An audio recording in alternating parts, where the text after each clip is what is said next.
Stephen King once wrote that nightmares exist outside of logic, and there's little fun to be had in explanations. They're antithetical to the poetry of fear.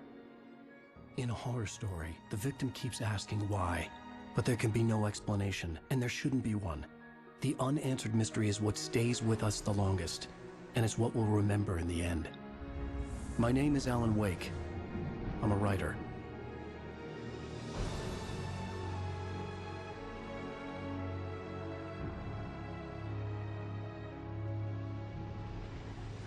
I've always had a vivid imagination, but this dream unsettled me. It was wild and dark and weird, even by my standards. So yes, it began with a dream. Following a typical nightmare pattern, I was late, desperately trying to reach my destination, a lighthouse. For some urgent reason, I couldn't remember. I'd been driving too fast down a coastal road to get there.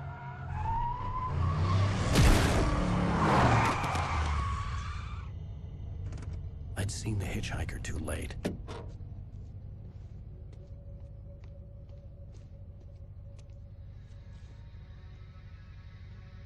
He was dead. I was convinced they'd put me in jail and I would never see Alice again.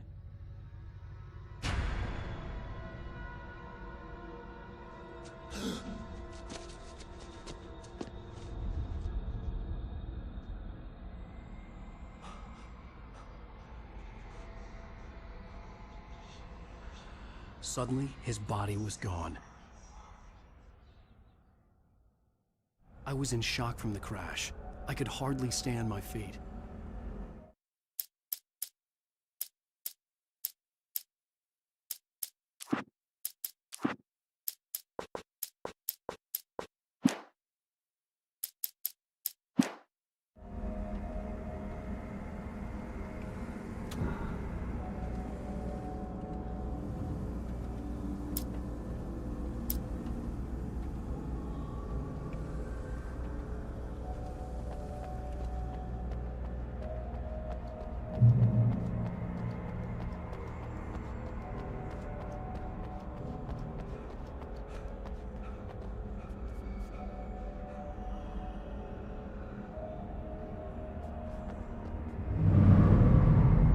I had to go to the lighthouse. I knew there was something important waiting for me there.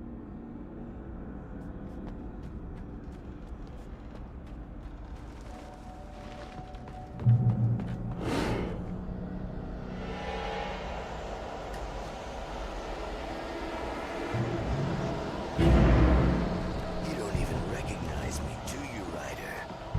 You think you're God? You think you can just make up stuff? Play with people's lives and kill them when you think that is to the drama.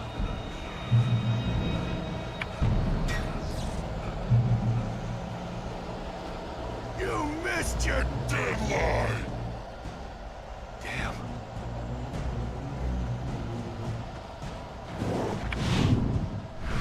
You can't stop me!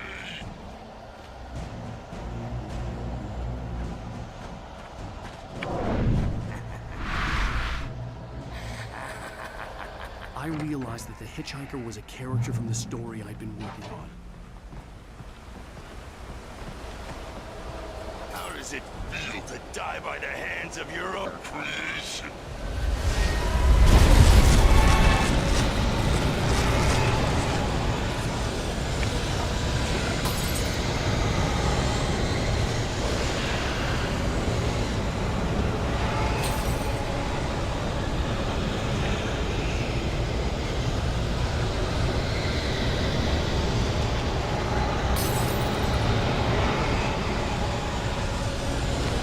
This way!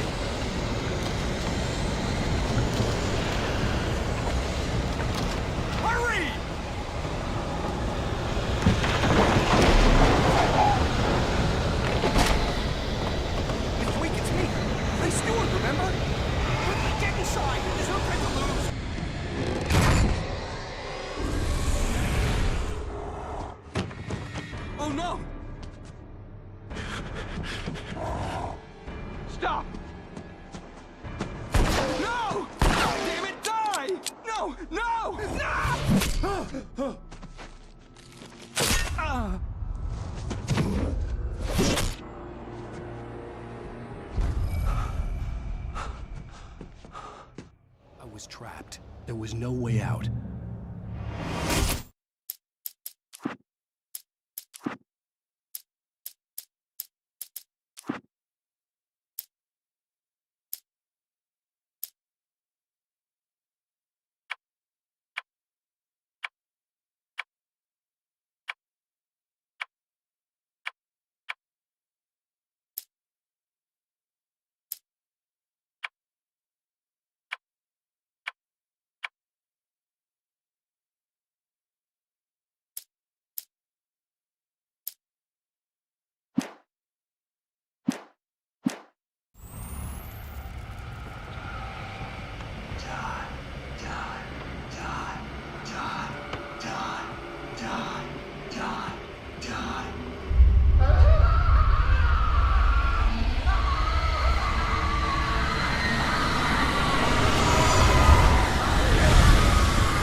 You are hurt. You should go into the light. You are only safe there.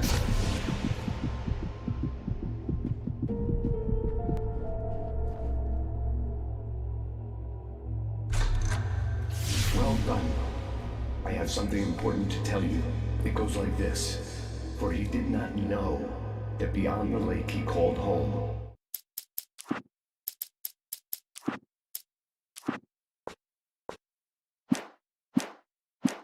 lies a deeper, darker ocean green, where waves are both wilder and more serene. To its ports I've been. To its ports I've been. Do you understand? No. Follow my light.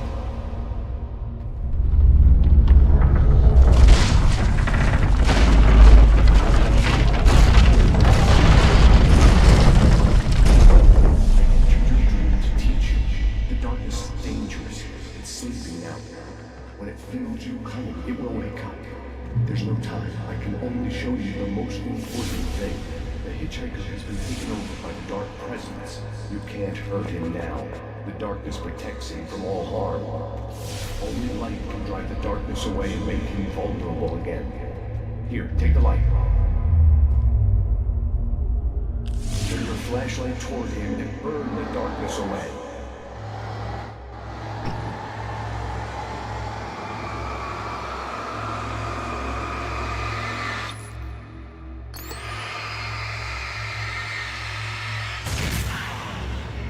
You did it. Now the darkness no longer protects him, but it's still inside, controlling him. He can't be saved. He's still a threat. He is still your enemy. Here, take the gun. Now you'll die.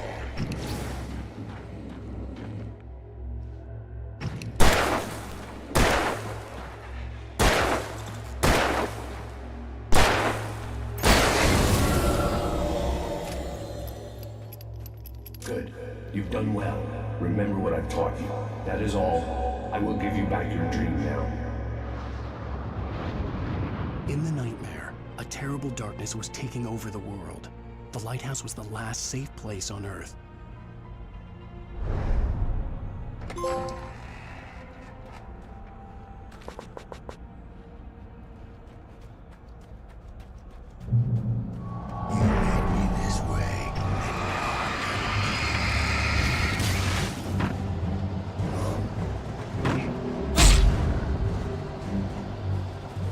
This is it, bitch!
Shh, baby. Just another nightmare.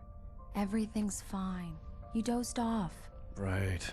Anything more than dozed off would be news for everyone. Cheer up, handsome. We're here.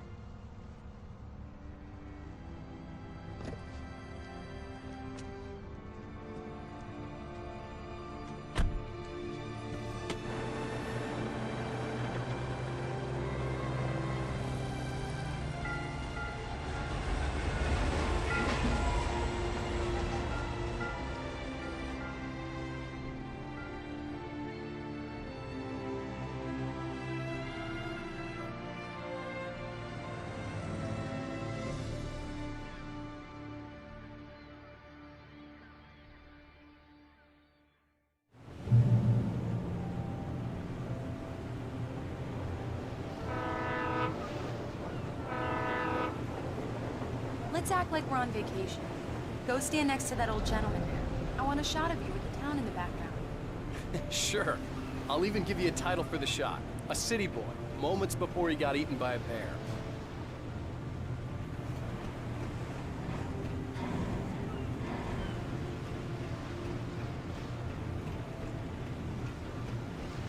Alan, before he missed the shot. Yummies.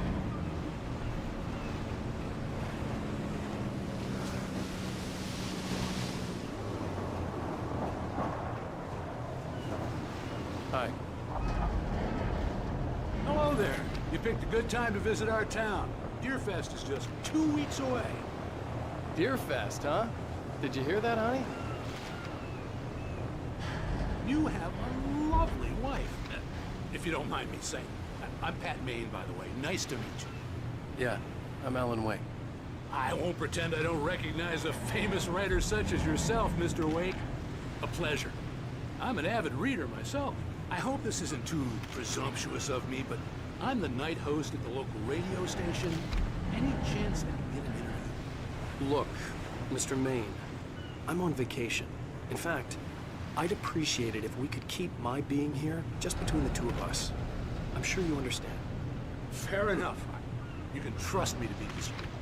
Not a hard man to track down if you change your mind, though. I hope you two have a lovely holiday.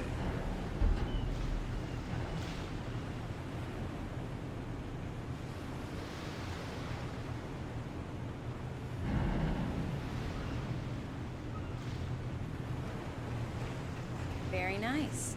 I got a couple of really good ones. And I see you made a friend. That's cute. Right. Yeah? Hey, bestseller, how's my favorite writer? Are you there yet? Barry. Yeah. We just got it. Are the locals giving you trouble? Just say the word and I'll hop on a plane and come make sure that you're left alone, Al. No, Barry, we're fine. Great, great. Just want to make sure you can relax and recharge. So, how is the place? Has it gotten your creative juices flowing? Barry, we're just settling in. Okay, Al. I'll call back later to make sure you're doing okay. And you call me if there's a problem, okay? Okay. Just looking out for you, buddy. Talk to you later. I love you too, Barry. You know he's going to be calling you every 5 minutes. Barry is Barry. I can always turn off the phone. What did I tell you? Text message from Barry. He says hi to you too. Alan, we're here. Come on, let's get back to the car.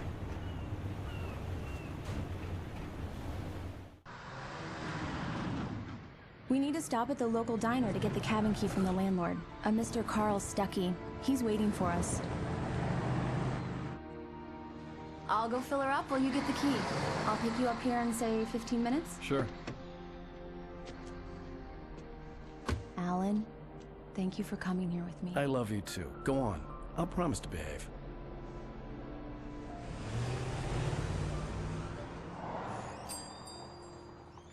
I'd forgotten there were still places like this. Towns where everybody knew everybody. Welcome to the Oh Dear Diner. Hi, I was wondering if you could help me. I'm looking for... Mr. Wake, Alan Wake.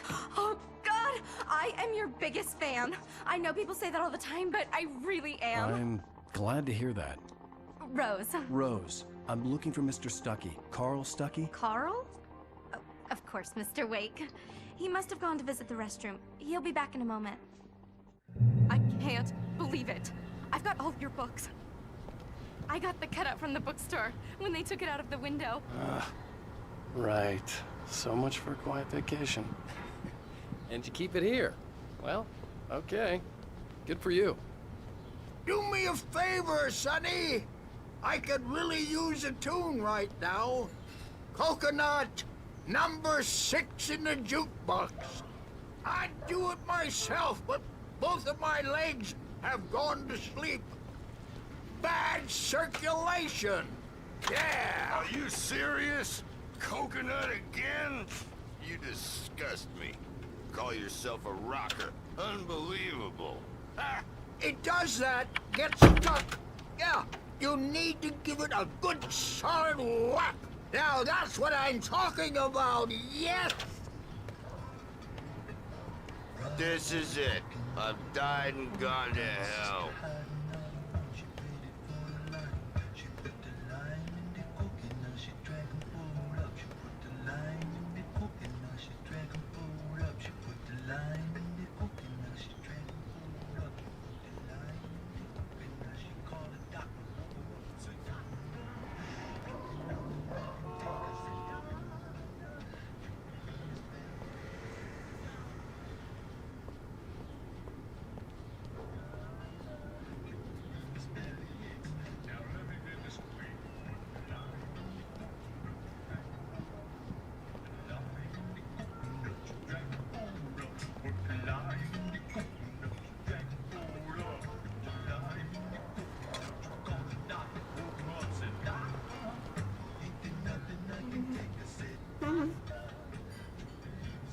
Don't go in there, young man.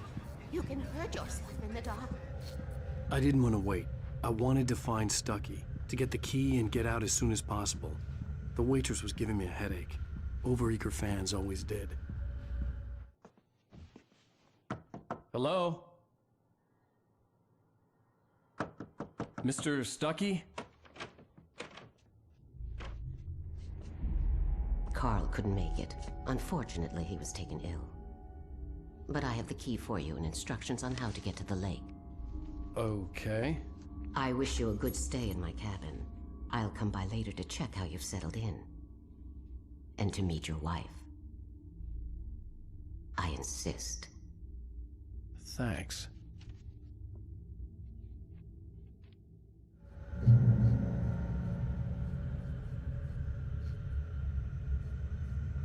Cauldron Lake is a special place. Very inspiring.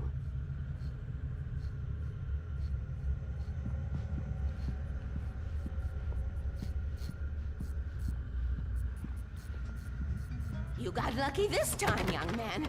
You can hurt yourself in the dark. This really ought to be fixed. I must... Even that sounds better than your singing. Are you all right?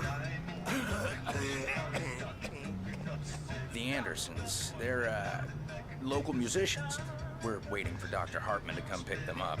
They wandered off from his clinic at the Cauldron Lake Lodge.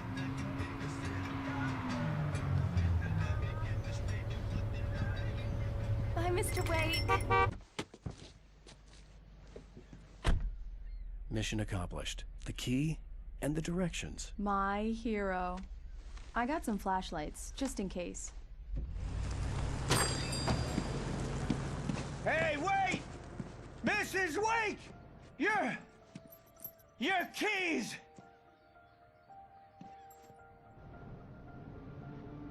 That diner was a real nut house.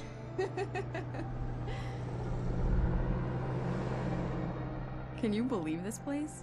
This would make a wonderful setting for a book. We're supposed to be on vacation, Alice. I'll figure it out when we get back home. Okay? Okay. We can talk about this later. Batman here on KBFF. I didn't want to talk about it. I wanted to bury my head in sand. Here's another one of my favorites to go with it. Once upon a time, I was a successful writer, but that was a long time ago. I hadn't been able to write a word in 2 years, not since my last book. And now the weather. It's gonna be a clear night, so you folks in the big city might want to look up every once in a while, see those stars winking down at you. It gets pretty dark out here, but they'll light your way.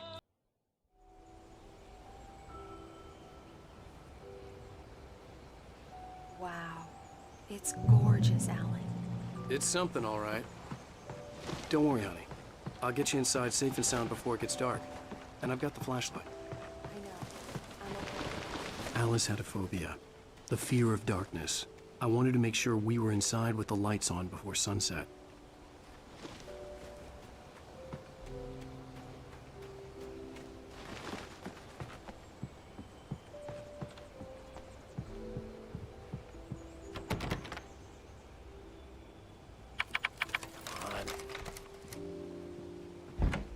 It's dark in there. We need lights. Can you figure out how to get the power on, honey?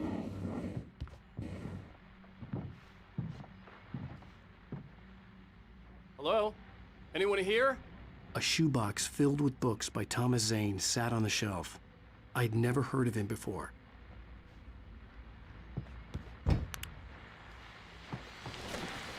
The Deerfest guests have already started to arrive. Just ran into one on the ferry. Famous artist, no less. We'll see if we can rope him into an interview later on. Now let's go to the phones. Caller, you're on KBF-FM. Hi, Pat. It's Rose. Why, hello, Rose. What's on your mind? I know who that famous artist was. It was Alan Wake, wasn't it? He's my favorite writer. Well, Rose, I just saw him at the diner.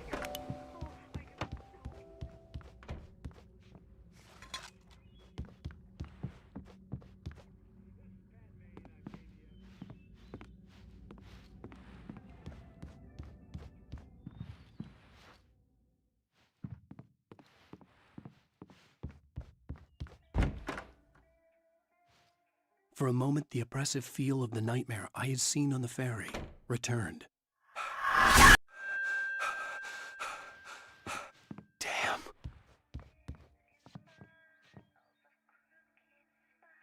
I needed to get the power running in the cabin. There had to be a fuse box or a generator somewhere on the island. The cabin looked like a time capsule from the 60s, or even earlier.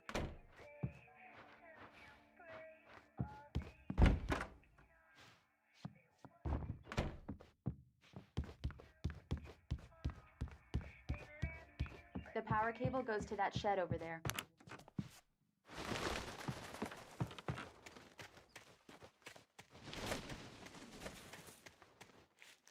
The island had once been the site for a love story. Maybe it would be that again.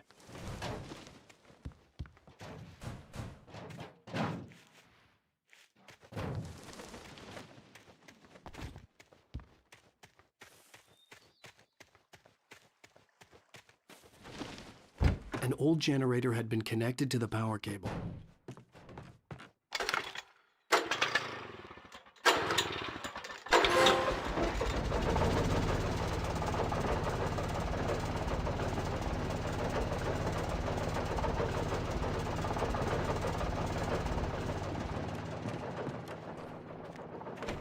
The lights are on! Good work, honey. I'll freshen up a bit and start settling in. Okay, I'll look around a bit. Sure thing! Have fun!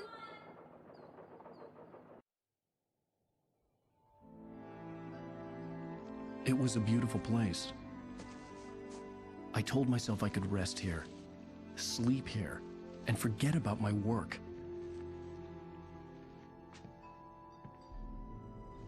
I thought we could be happy here.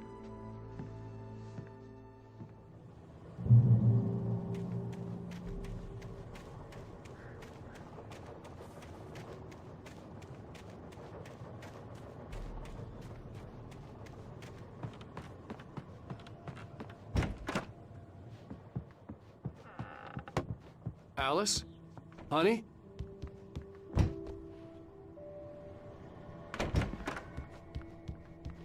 Alan, I'm upstairs. I have a surprise for you. Well, hello there. I'm not the surprise. It's in the study. Go take a look. Okay. Surprise! Alice?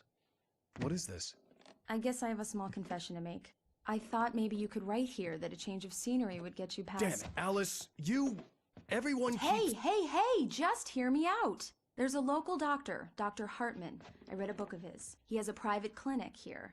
He specializes in helping artists. So now you want to get me committed? No, it's not like that. That's not... Alan? Alan? Just don't! I don't want to hear it! God damn it, Alice! God damn it! I knew she wouldn't follow me in the dark. I needed some time alone to think things through.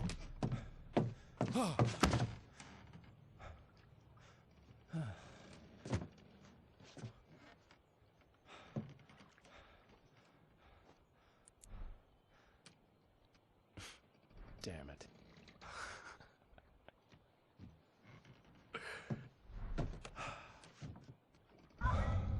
Alice? Alice?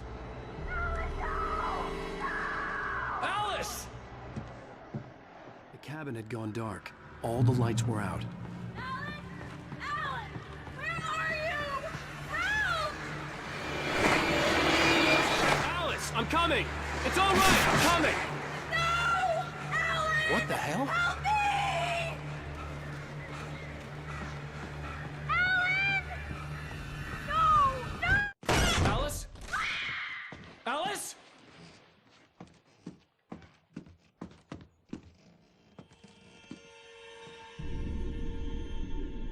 Oh no!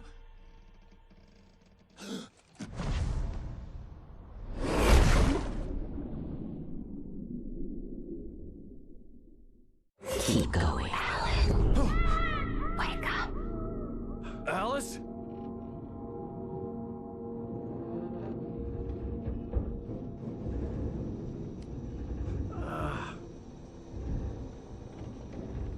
Waking up in the crashed car felt like I had woken from one nightmare and entered another. I couldn't remember how I got there. All I knew was that something terrible had happened to Alice. The phone was dead. I'd have to find help on foot.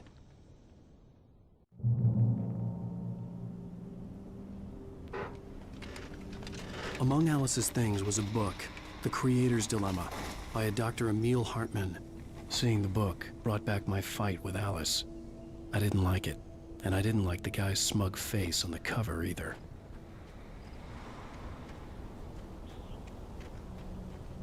The gas station was my best bet. They'd have a phone I could use. It looked like a long hike through the forest to get there.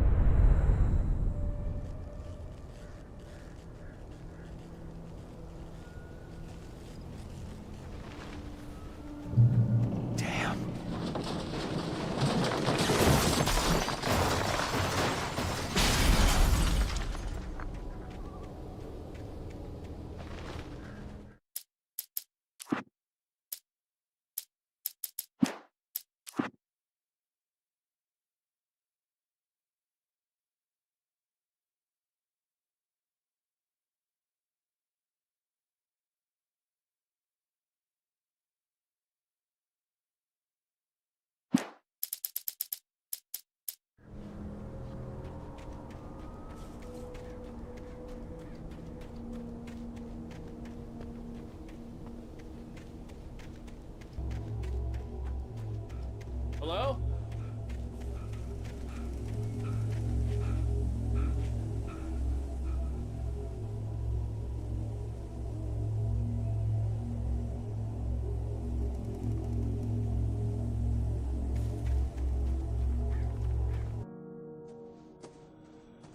Hello? Is someone there?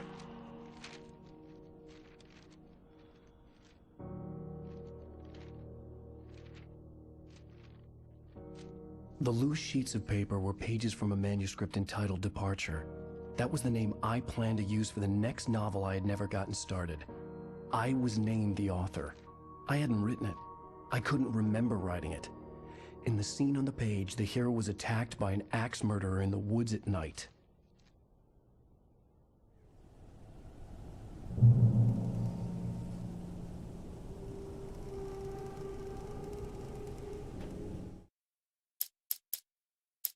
Departure by Alan Wake. The man turned to face me. His face was covered in shadows. It was hard to make him out in the darkness of the forest that surrounded us, but the axe he lifted was plain to see. It glistened with the blood of his victim. He grinned madly. The shadows were alive, distorting his features. It was a scene from a nightmare, but I was awake.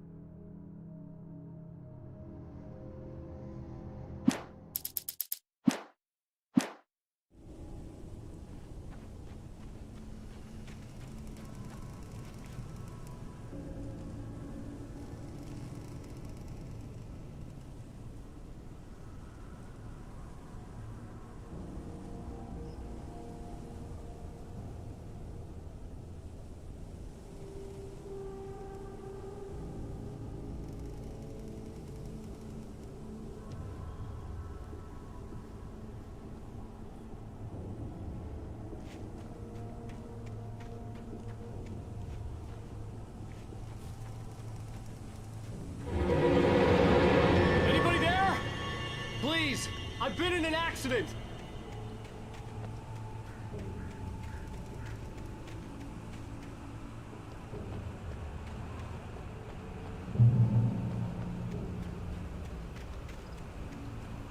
The lights up ahead were a good sign.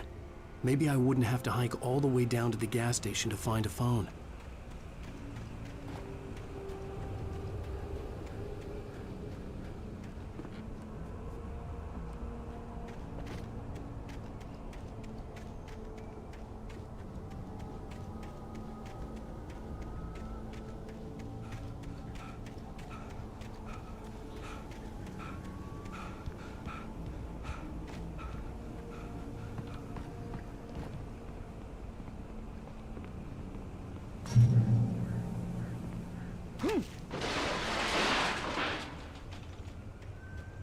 Anybody there? Please. Hey! Hey, you! Phil! There's been an accident. I need help. Listen, I need to... Premium cabins for rent in... Oh, hell. Carl Stuckey. Pleased to meet you. Non-refundable reservation deposit required. Fair and square. Fair and square. Carl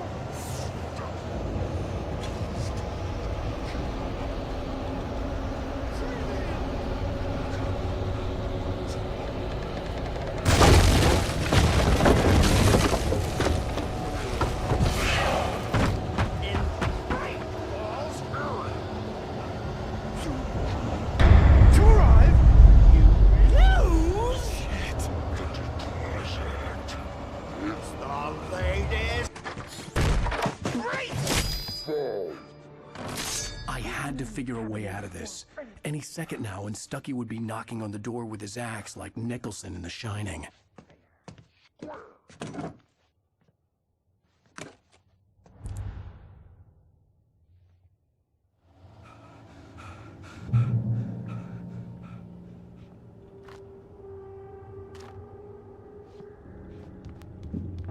During your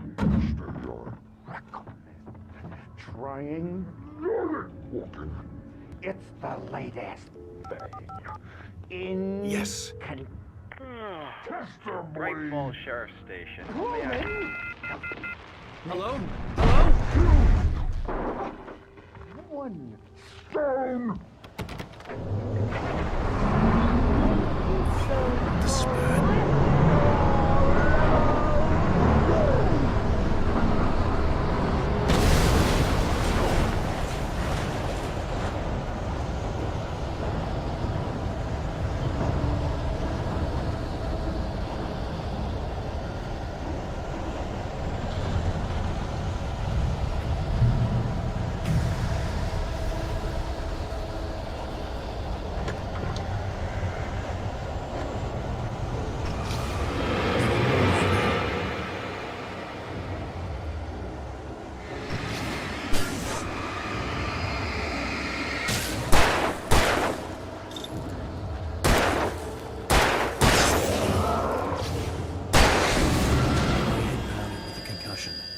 never fired a gun outside a shooting range, and now I just killed someone. Or something. There were no bodies. They just disappeared. If I was dreaming, it felt real enough to make me sick.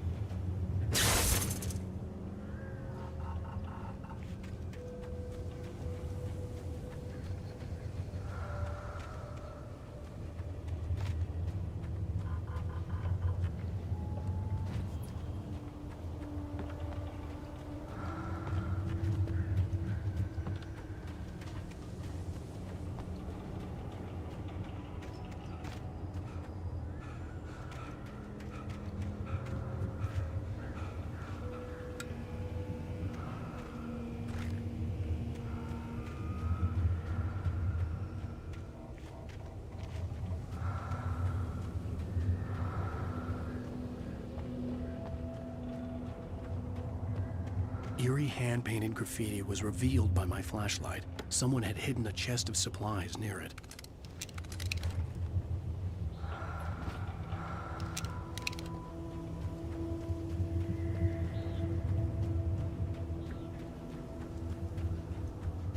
The dark forest was the last place I wanted to go, but I had no choice. I had to get to the gas station. It's rabbit season!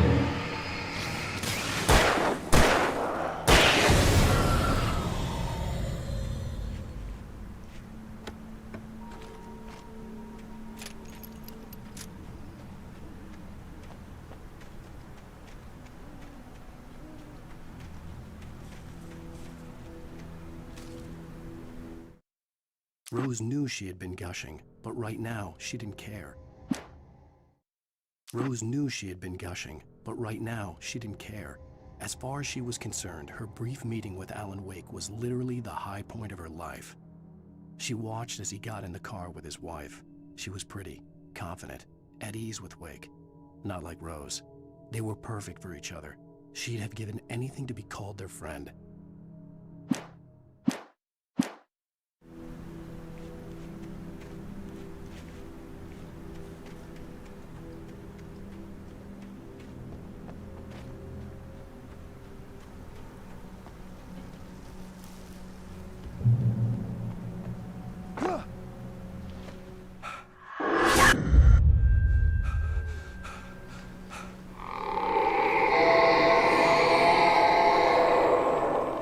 What the hell was that?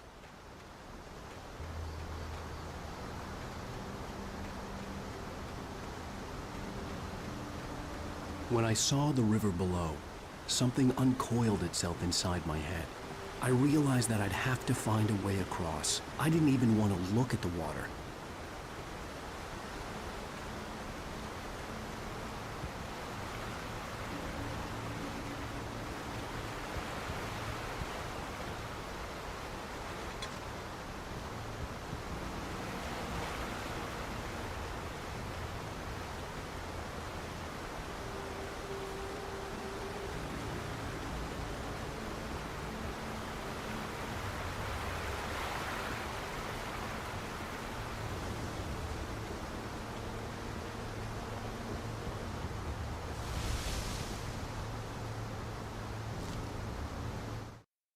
Barry Wheeler was bouncing off the walls. He jumped on a plane after his calls were ignored by both Al and Alice for several days. It could mean that they were both on a second honeymoon, but Barry didn't buy it. Al had been way too unstable for that, not sleeping, messed up. Barry had years of experience dealing with Alan Wake, and he couldn't ignore it. Something was wrong.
Stucky was still out there, in the dark, stalking me.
Taken.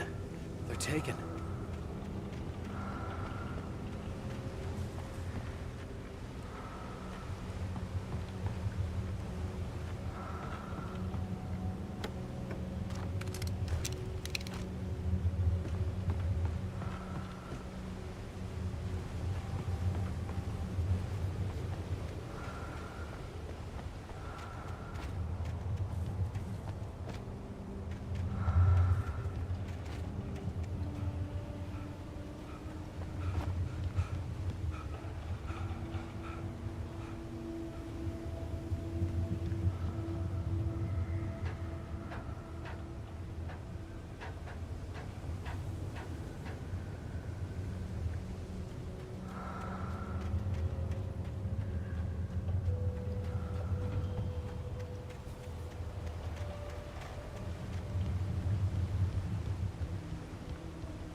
The staircase was broken. I had to make my way up some other way.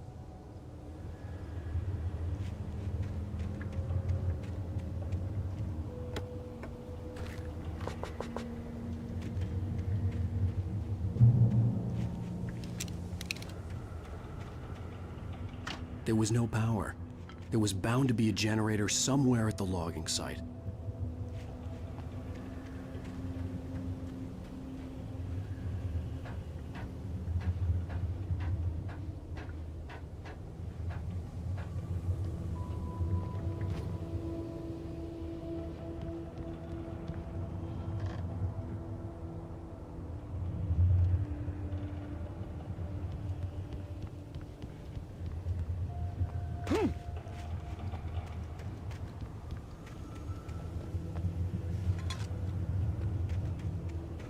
With all this forestry equipment around, there had to be something I could use to reach the top.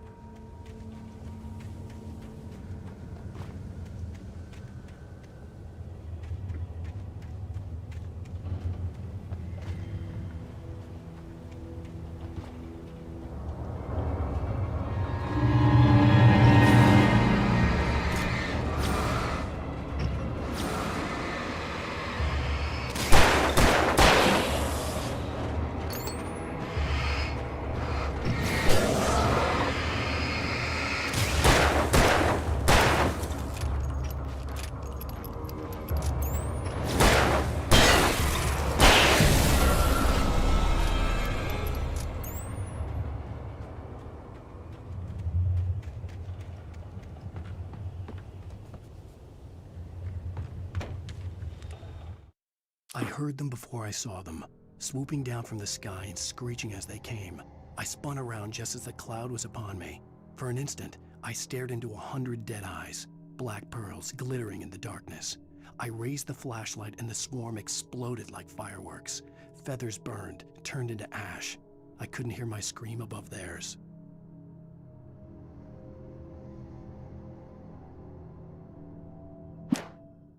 I heard them before I saw them, swooping down from the sky and screeching as they came. I spun around just as the cloud was upon me. For an instant, I stared into 100 dead eyes.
Well, I was just outside for a breath of fresh air, and what a night. I know most of you are probably in your beds by now, but if you're still up and around, take a moment. Step outside for a spell and breathe in deep. The weather is absolutely still. The sky is crystal clear. It's like the forest is quietly breathing along with you. As you listeners know, I'm a night owl, and it's on nights like this I wish I wasn't cooped up in the studio. Makes an old man like me wish I could just roam wild. But here I am, and it would keep you company all night long if I weren't. It looks like I'm not the only one staying up late. Caller, you're on the air. Hey, Pat, it's Maurice Horton. Hello, Maurice. What are you up to? Well, I was just taking Toby on his walking. Oh, isn't it beautiful out there? Sure, but Pat, the reason I called is that Toby heard something rustling in the undergrowth and took off after it, and I couldn't find it. Probably a rabbit. Sure. Toby loves rabbits. Well, sure. Anyway, I figured that, if anyone runs into Toby, they could grab him. My number's on his collar. And Toby's a friendly dog? Toby loves people. Usually he comes back, but we were pretty far from home, and it sounds like he went pretty wild there. Great dog, but Well, Maurice, it's out there now. Hope Toby comes home soon. Yeah, thanks. You have a good night now.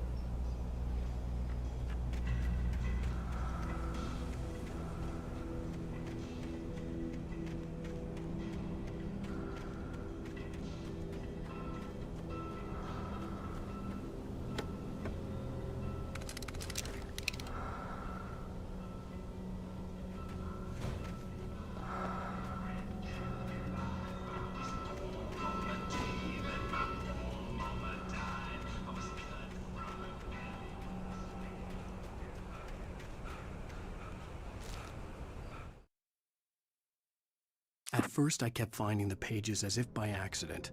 The book I couldn't remember was either a terrible and true prophecy or an act of creation that had rewritten the world. I began to hunt the pages feverishly, for they held the answer to the mystery. With it, I could save myself. With it, I could save Alice.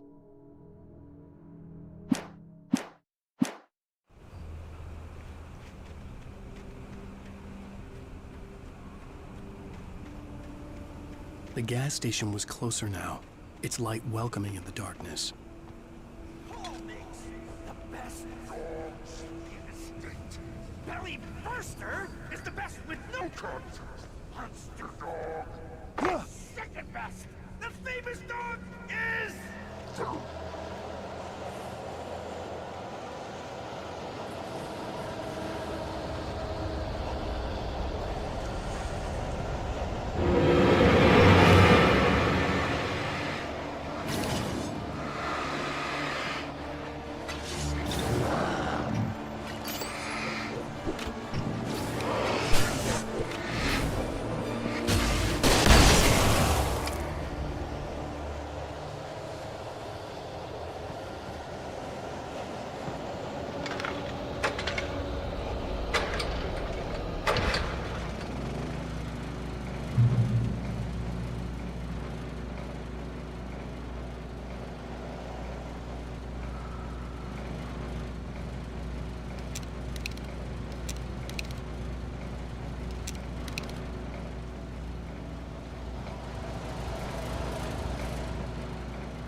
Salad, no. A man like me needs a hefty meal.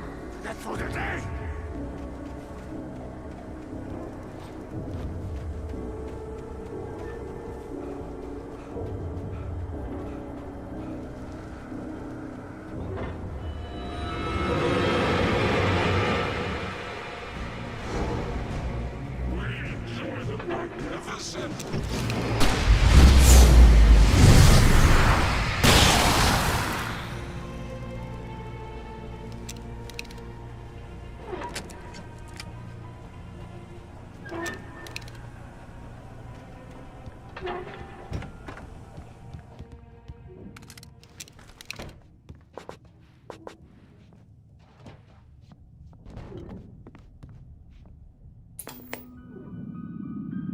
Science. It bestows immortality on those who advance it to elevate all of mankind. Newton, Einstein, Sagan, princes among men. But the price for such a legacy is steep indeed. In Night Springs. Tonight's episode, a quantum suicide. If our lives are already written, it would take a courageous man to change the script. Having called a press conference, Dr. Barclay Colvin is about to demonstrate that very courage. Ladies and gentlemen of the press, I am Dr. Barclay Colvin, and I'm glad so many of you could join me here at the Moorcock Institute. Tonight, I'm going to give a practical demonstration of the many worlds interpretation. As you can see, this is a loaded 9mm pistol. It shall be part of a thought experiment. And now, a real experiment, known as a quantum suicide. Did he say suicide? Is that a real gun? He's kidding, right? Please, stay calm. There is no risk. Observe what occurs when I place the weapon against my own forehead. Now, you might think this round is merely a dud. Not so. Observe the flower pot. And yet, I myself cannot be harmed with this gun. With each pull of the trigger, two new realities branch off. One in which the weapon didn't fire, and one where it did. With my machine here, I have ensured that this reality is always the former. I have bestowed upon myself quantum immortality. Under no circumstances can this gun kill me. So wait. What you're saying is that every time you pull the trigger, in another reality, you die? Yes, of course, but that's completely trivial. There's an infinite number of things that could happen at any moment, and they always do happen somewhere. The point is, this one thing did not happen here. You're insane, Colvin. Insane? Insane? Hey, was this thing supposed to be plugged in? I stumbled on it. You fools! Gaze upon quantum immortality.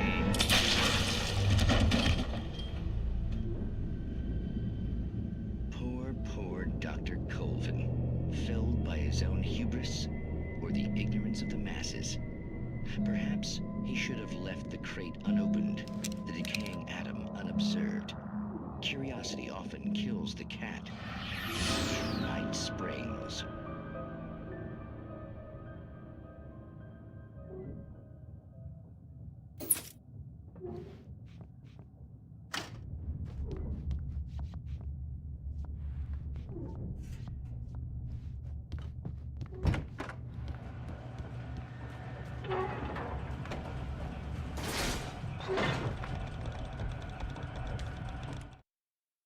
The cabin on Cauldron Lake?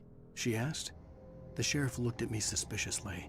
The early morning light flooded through the office windows. I would probably never have gotten out of the woods alive without her help, but I couldn't tell her the truth of what I'd faced the previous night. She'd think I was lying or crazy. She'd lock me up, and she wouldn't help me find Alice.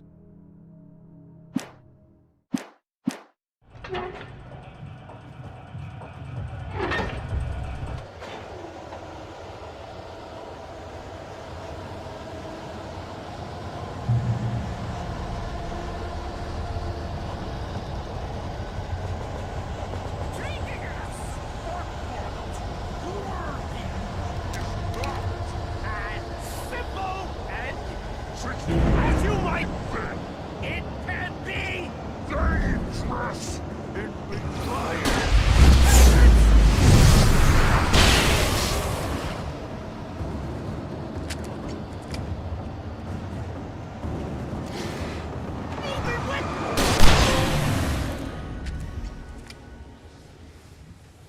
Stucky's body vanished, leaving behind only a lifetime of nightmares to come, assuming I'd reach the lights of the gas station alive.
I recognized the parade float I had seen in Bright Falls when I first arrived with Alice.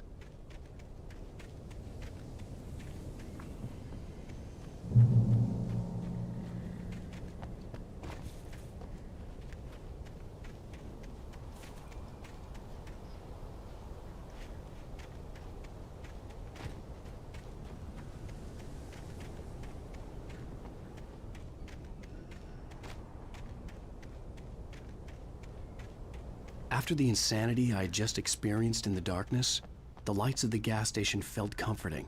At least for a moment, the sane world reasserted itself. The garage was a mess.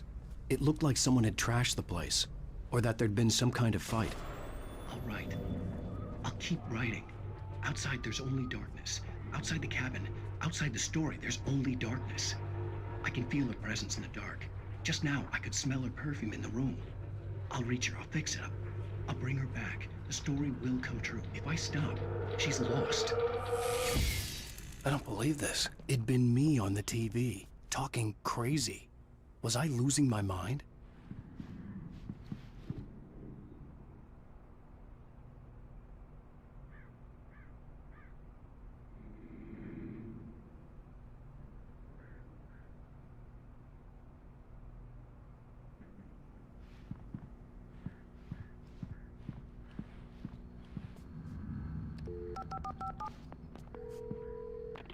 Bright Falls Sheriff Station.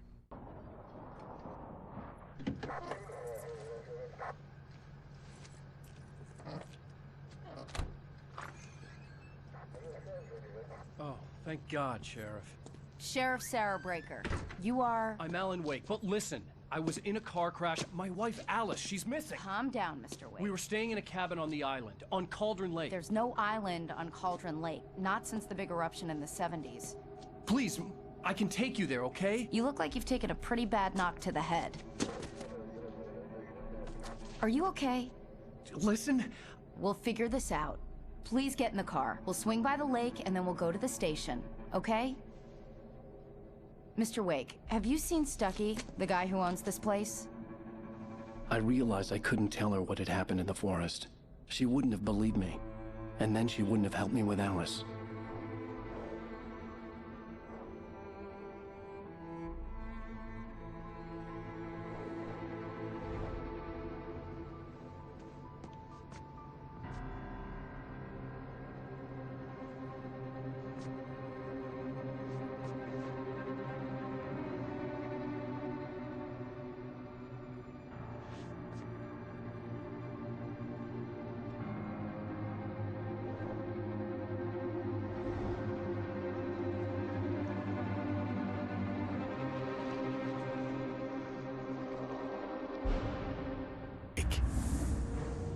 came to Bright Falls with my wife, Alice. Thank you for coming here with me. I thought maybe you could write here. I don't want to hear it! God damn it, Alice! Now, she's missing. Alice? Alice? I woke up behind the wheel of a crashed car. I'm missing a week. I was attacked by shadowy men straight from a nightmare. The sheriff took me to the lake Alice and I had stayed at, but the cabin had disappeared.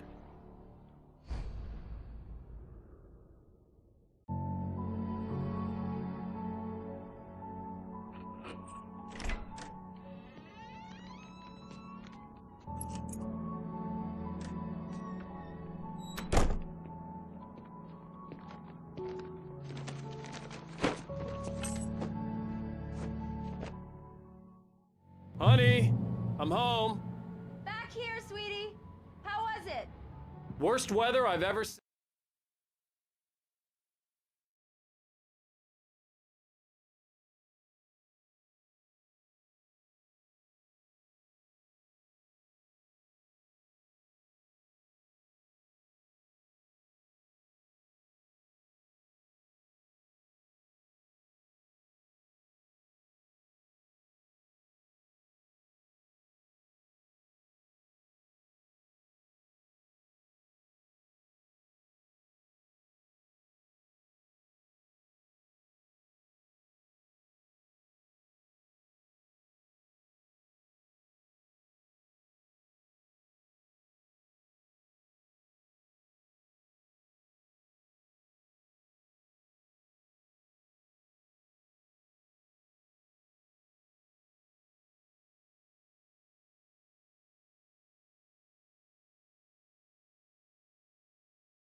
Jane.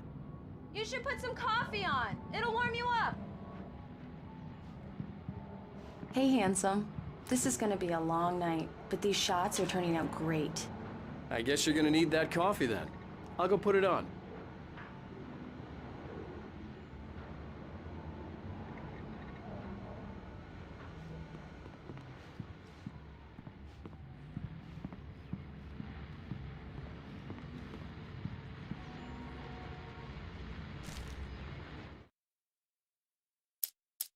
It's true what they say about the fall and the sudden stop at the end. I'd lain here in the snow while the lurid chain of scenes that had led me here kept playing in my head.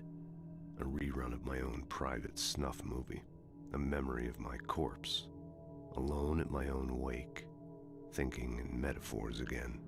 The femme fatale was gone. Only a sour taste remained of the kiss that killed me. This was a late goodbye. 13 years after I'd gotten my revenge, it had finally caught up with me. It had been a long time to bear the pain.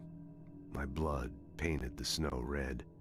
A gruesome slushy dissolved all the scattered painkillers and leisurely dripped down to the sewer, mingling with the bile of the city, becoming one with it. I can see them now. My wife and my baby. Honey, I'm home.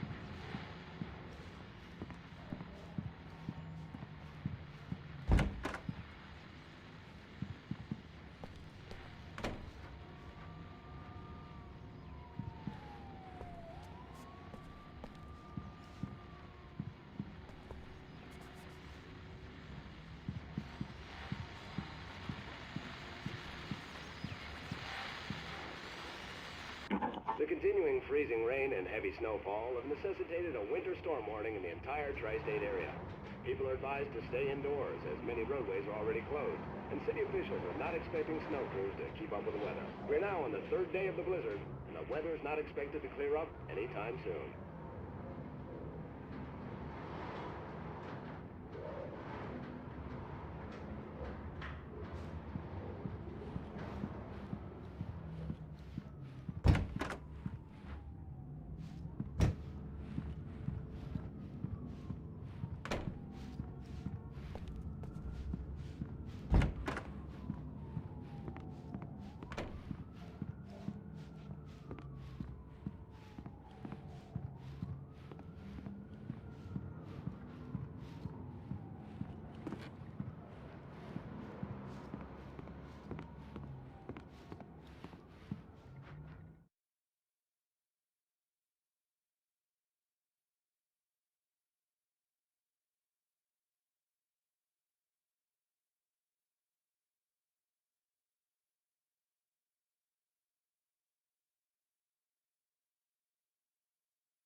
Coffee's on.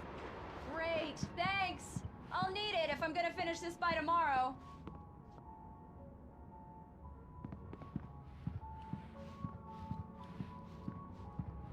Oh, hey, I just finished those cover mock-ups. They're on your desk. Tell me what you think. No kidding. I didn't think you'd get them done this quickly. These look really good. Oh, sure, until Barry gets his hands on them. Which, by the way, will happen over my dead body.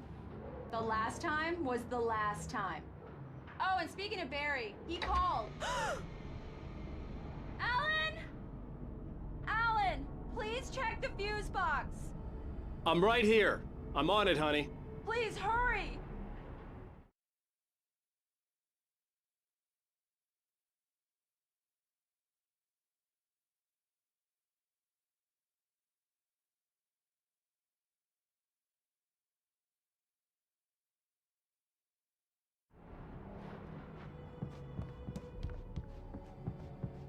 I'm right here, baby. I'm fine, I'm fine. Just get the lights back on, now, please.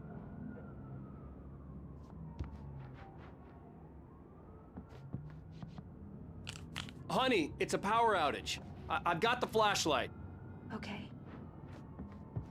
Hi. You okay? I'm sorry. It just really spooked me. Don't worry. We'll just break out the candles. I know it's stupid, but it's just... especially when I'm not prepared for it, you know? It gets to me. I love you. Tell me a story, writer. Okay. I used to have these nightmares when I was a kid. The dark really spooked me, too. When it got really bad, my mom gave me this old light switch. She called it the clicker. The clicker, huh? Yeah.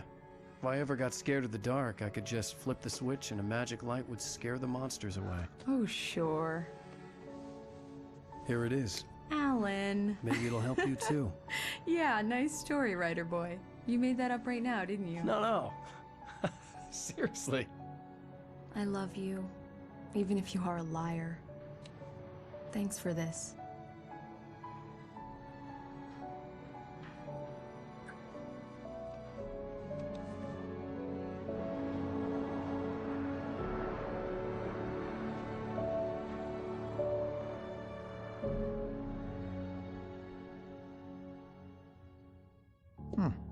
How do you feel, Mr. Wake? Any nausea, disorientation, anything like that?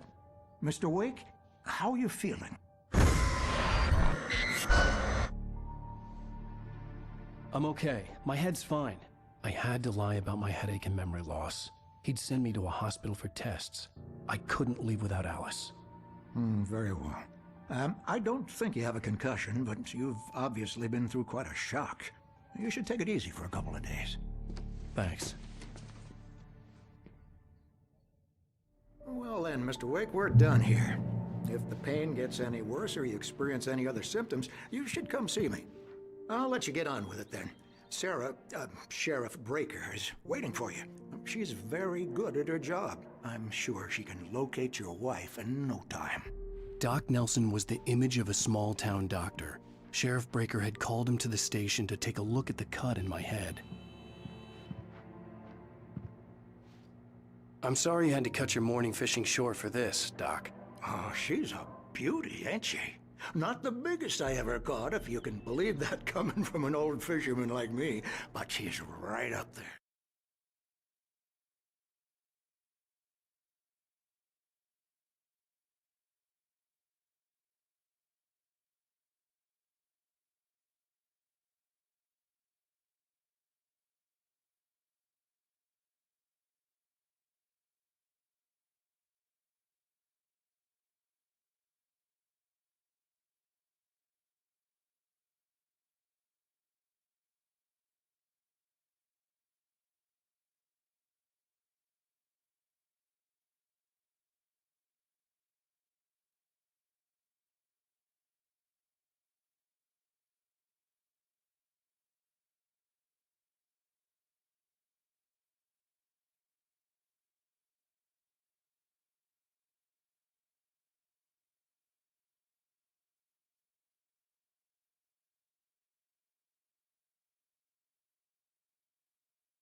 Now, she's a largemouth bass, which is what you're after if you prefer a lure. Now, if you want either trout or salmon, on the other hand, then it's fly fishing for you.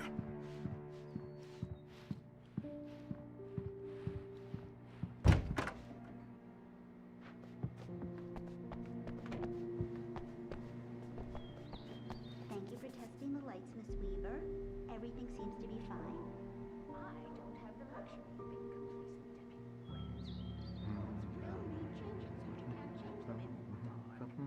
I'll be sure to take care of it, Miss Weaver. Have a nice day now. Very good.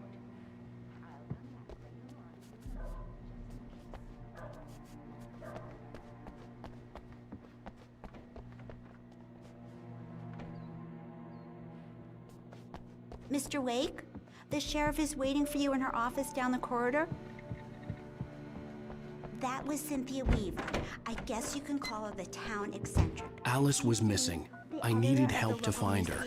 I wasn't ready to leave. Other things these days.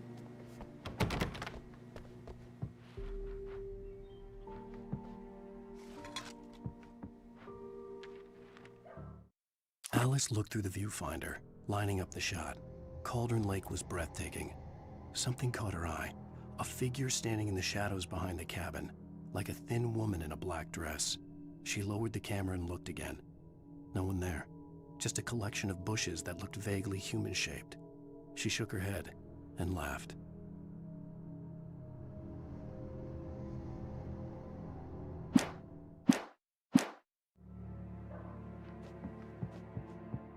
Yeah, it's Mulligan here. I'm at Stucky's gas station with Thornton. There's no sign of him. Over. Wait. Yeah, this is Thornton. Look, we've located the brake float. It's here. That's some good news, right? Stucky was supposed to be driving it at the rehearsals today. Over. Oh, give me that. Mulligan here. Looks like someone really thrashed the garage. Over. Okay. The sheriff wants to see you in her office, Mr. Wake.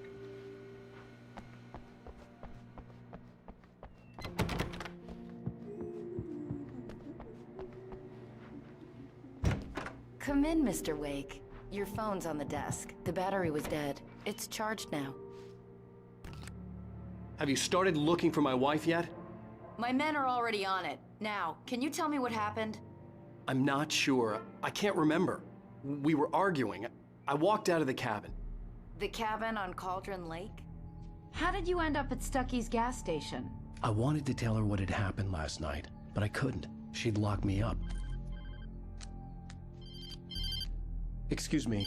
I need to take this. Hello? Alan, please help me. Alice? Stop talking to the law. You'll do exactly what I say if you ever want to see your wife. Who is this? Go to the back lot. There's a hole in the fence on the left. Look inside the junker. I left a little something there to convince you we're all on the same page here. After you ditch the cops, you're gonna meet me in Elderwood National Park. There's a spot called Lover's Peak. Midnight. Don't do nothing Mr. stupid, Wake, can pal. I help you with anything? We're watching you. I need to get some air. The sheriff said I could go out back. Of course, Mr. Wake. You can get there through the cell corridor. Turn the light. The light's on. The deputies, they don't understand. They won't listen to me. I need it to be bright in here. In spite of its human mask, to describe the dark presence as intelligent would have implied human qualities on something decidedly inhuman. Nonetheless, it found the one spot in the diner that was dark enough. Some light spilled into the corridor, ravaging it. But it took the pain. Horrible as it was, the writer would soon fix that. He would be coming to the one place where it still had power.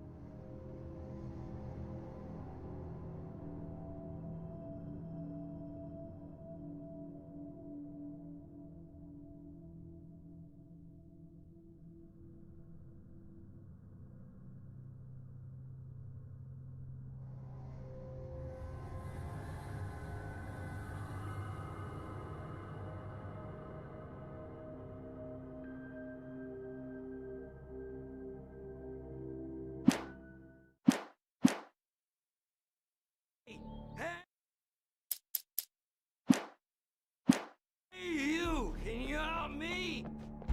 The early morning light hurt my eyes and made my head ache. The man on the phone had said, go through the fence on the left.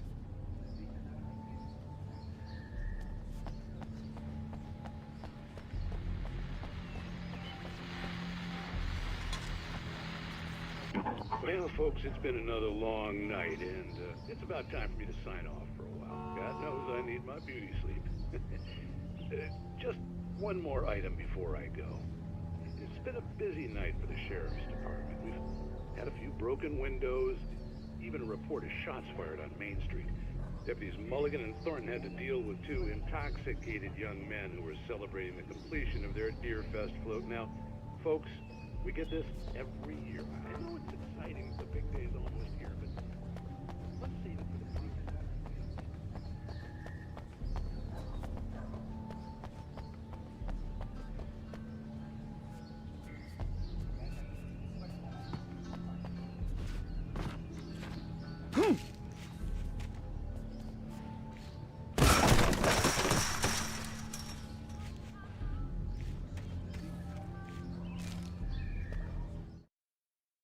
The kidnapper fired his gun one last time, and the shadow vanished into the darkness it had come from. See? Nothing to it, Wake. The thought of Alice in his hands was revolting. We stood on the wooden platform of Lover's Peak, the waterfall on the mountain behind us, the lights of the radio mast blinking red in the heights above. I fought with the urge to take a swing, force myself to speak. Let's cut the act now. Where's my wife? Alice's driver's license had been placed on the front seat. The caller meant business. Barry? Ow! Ow! Thank God! Where the hell have you been? I've been trying to reach you for a week, you and Alice. I've been worried sick. I flew out yesterday. I'm here in Bright Falls. Barry, listen to me. I'm at the sheriff's station. Come and get me. I can't talk now. Ow! What the hell is going on? I had to get the sheriff to let me go. I needed to get to Elderwood National Park to meet Alice's kidnappers.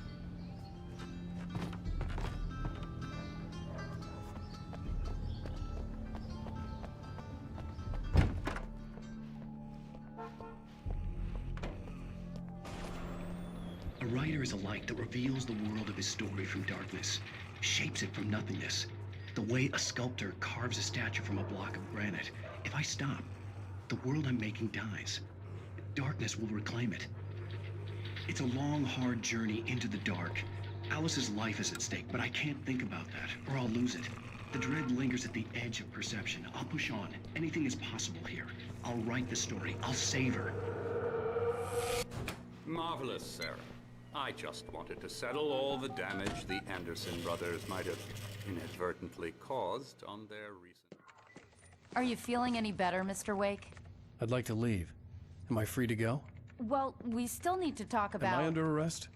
No, of course not. But I need to know where you'll be staying so I can get in touch with you. I'd avoid the motel. The Majestic is known for its roaches. The cabins at Elderwood are pretty nice, though. That sounds perfect. I'm Dr. Emil Hartman. I'd like to invite you to stay at Cauldron Lake Lodge. Did you talk to my wife? I had the pleasure of discussing your situation with her on several occasions. Did you set something up with her? I invited her here. My clinic is a place where... Oh! Hey! Oh, my! Take it easy. Hey, nobody move! Get your hands off of my client! Who are you? I'm Barry Wheeler, his agent. If you have business with Mr. Wake, you talk to me. You yokels won't know what hit you once I sick my lawyers on your asses. No harm done, Sarah. I'm all right. I don't want to press charges. Mr. Wake, my offer still stands. Get me out of here. What the hell was that about, Al? We don't need a replay of that thing with the paparazzi. I thought they were gonna lock you up. I had to talk to someone. I told Barry everything. He thought I was certifiable, but when he heard about the manuscript, I had him. The fact that I'd written something, even if I couldn't remember it, was enough for him. He smelled money. And he believed that Alice had been kidnapped. Anything beyond that was another story. I had a midnight appointment with the kidnapper in a place called Lover's Peak, somewhere in Elderwood National Park. The plan was to rent a cabin. I don't like it, Al. I don't like any of it. It's not good. In fact, it's the absolute opposite of good.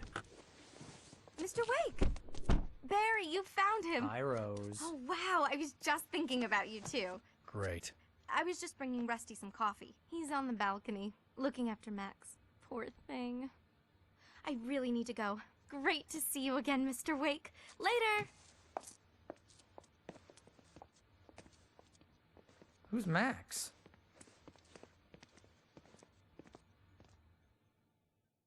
What an airhead. Jeez, Mr. Takes a swing at everybody.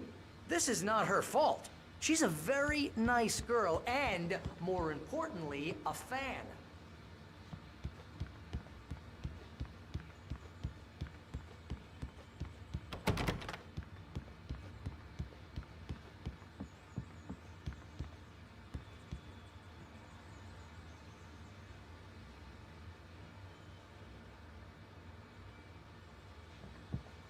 Seriously, Al, what you were saying in the car, just listen to yourself. What, you wait here. shot a guy and his body just disappeared? Easy there, boy. I'm almost done. Hey, Rusty, right? You rent cabins. Oh, Mr. Wake. I'd shake your hand, but mine are kind of... When was the last time you slept? What, are you high? Have you been drinking? No! Look, Barry, I'm missing a week, and someone's got Alice, and everything's Do just... you understand what it sounds like when you say stuff like that? Don't get me wrong, it's a good story, could be a bestseller. But when you start confusing fiction with reality, you're buying yourself a ticket to the funny farm. Seriously, Al, you can't just go and meet a kidnapper. Those situations always end up in disaster. You gotta talk to the cops. She's my wife, and it's my call. Can we talk about this later? No, this whole thing, listen, you hit your head. Wait here. Actually, I'm sorry about this. Would you mind grabbing the registration form from the desk? It's just across from Bucktooth Charlie. Okay, sure. What happened? If you're trying to pull a joke on me, freak me out, it's working. Ha ha, let's have a laugh on Barry. Well, you had me going there real funny, Al. You can quit it now.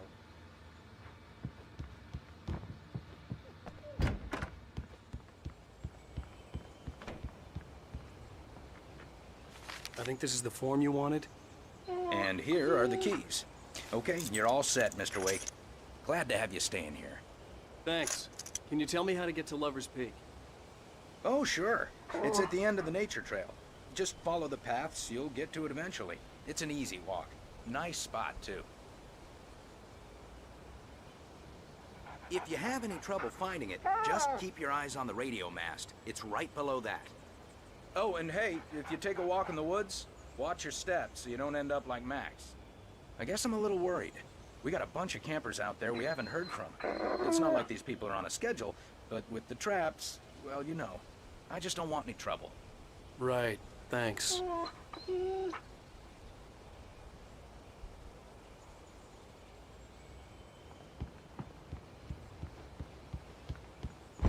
Look, Al, you're asking me to believe that you shot a dude who went poof into thin air, a guy who was bulletproof until you pointed a flashlight at him. You hear that from people who end up spending time in padded rooms, strapped to their beds, wearing white shirts with too long tank.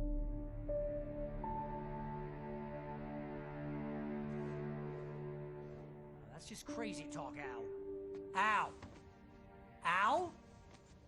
We should go to the sheriff or call the FBI. Damn it, Barry, they'll kill her. This is not a goddamn debate, Barry. I'm going to Lover's Peak. He said to come alone. Okay then. I understand. But you're my best friend and I'm worried that you're not right in the head. Tell me what to do to help and I'll do it. You stay here, and if I'm not back by morning, call the cavalry.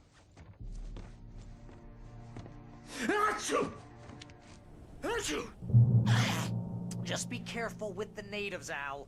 These yokels are dangerous. Everybody hates a tourist, or it'll be Deliverance all over again.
Here, Al. I'll hold down the fort. I'll be with you in spirit every step of the way, Al. Watch the door now.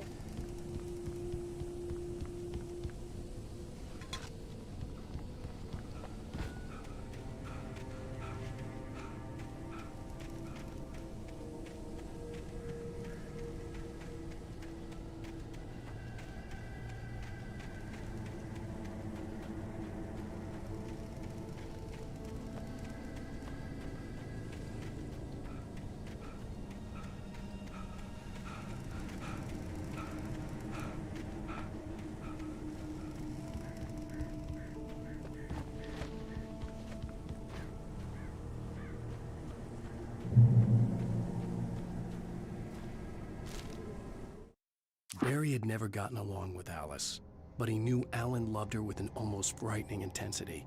And now something had happened to Alice. And here was Al armed with a gun and saying things people got put in padded cells for. It was as if his friend had experienced a massive psychotic episode and was now totally disconnected from reality. It scared the shit out of Barry.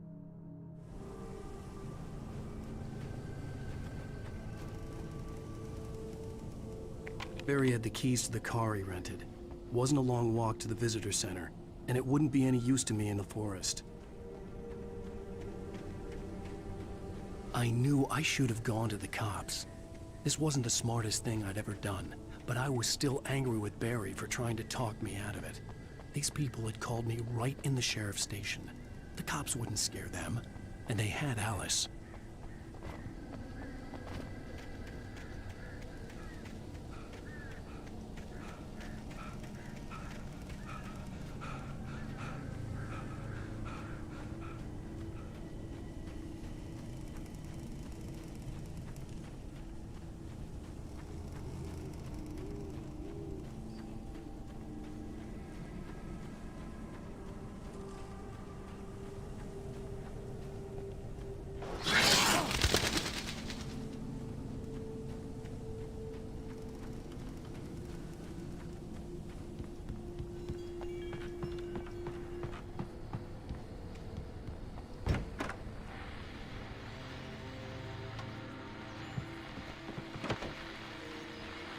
Welcome back to the show, folks. As promised, our very own Dr. Nelson has just parked his rear end in the studio. Doc, what's your Deerfest plan like?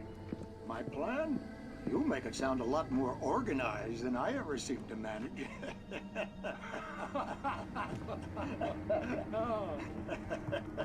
No plan, really. Just taking the atmosphere. I'm getting a little too rickety for much more than that.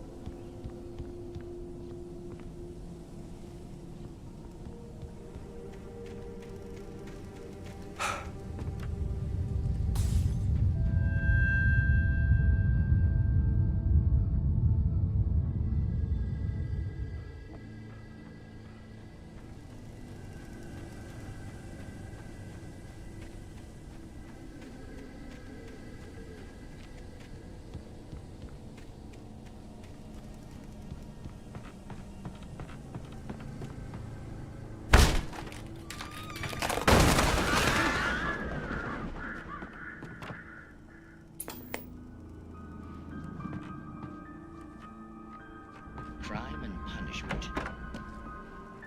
The cancer and cure of civilization. But some crimes are impossible to punish, especially in Night Springs. Tonight's episode, The Man in the Mirror.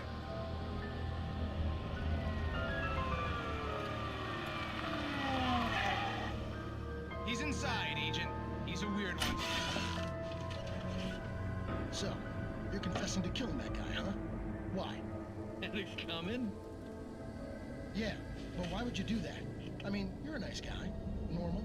Took a kid to a soccer game. So how come at the game, you pick a guy and, quoting from the arresting officer's report here, assault the victim's head area repeatedly with the weapon of choice being a pair of bare fists? Wow, that sentence really flows, huh? maybe you're not the literary type. Okay, so you mess him up. But why? Who was that guy? We couldn't ID him. Why would a guy like you do him like that? I didn't like his face? Well, you must have hated it, because you really went to town there. I mean, there's no way to tell what he looked like. No ID on him either. That must be difficult. But then we ran the fingerprints. Got a match. Your prints. Identical. Huh, how about that? Your son said you were wearing a white shirt when you took him to the game. The white shirt is on the dead guy. It's plenty red now. You won't get away with this. Do you really think that's in any way relevant to me? I had plenty of time to talk to my boy before the cops arrived, you know? He won't stop screaming, am I right? You think he's ever gonna be okay? I left my mark. Believe me. You bastard. What? You gonna shoot me? What's the point? I'm going to prison. You got me. I don't understand any of this. And you never will. Don't worry. Maybe you'll see me again, Agent. Maybe in the mirror.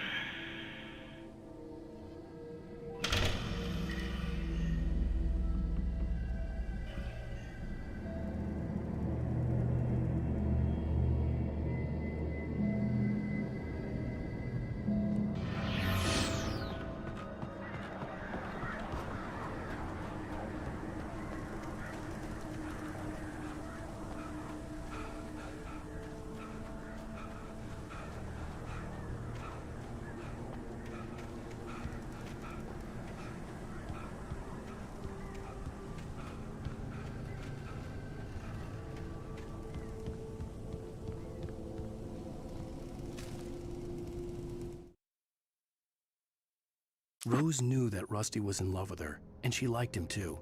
She liked him a lot. He taught her to dance, and life had certainly taught her the value of a man who was gentle.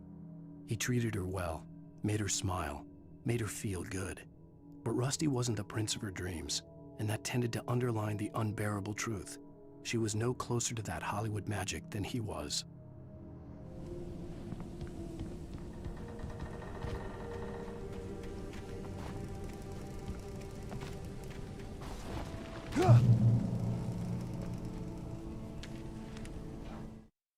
The air in the visitor center was heavy with an awful smell, as if some rotten drowned thing had crawled up from its grave. Rusty kept coughing blood. My eyes were drawn to the twisted shape of his broken leg. The attack had been vicious. Max whined in his cage. Rusty's eyes were wild with fear and terror. He gasped. "Mr. Wake, it happened just the way it was on that page."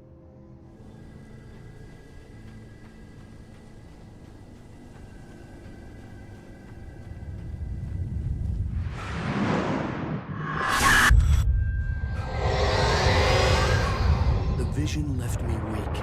This was no head injury.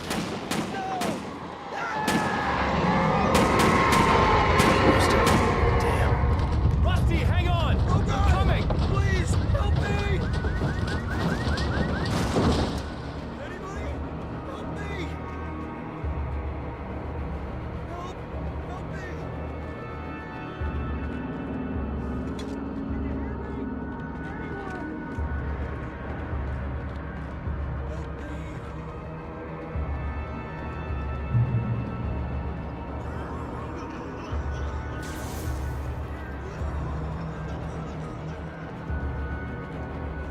The ranger's office was locked.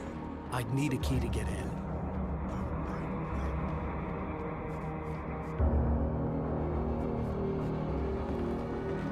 Hello? Back here! I'm back here! Hey, please help me!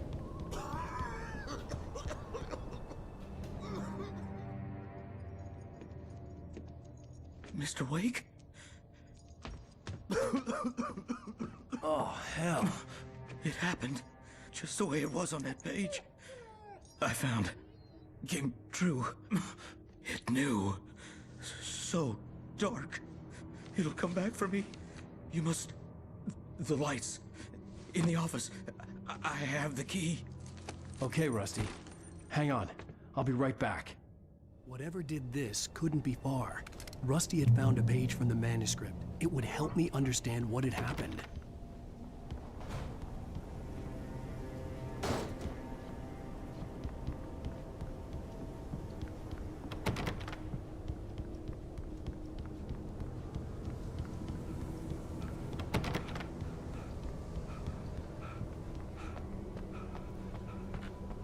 The only way to make sure that Rusty was safe was to get the power running and the lights back on.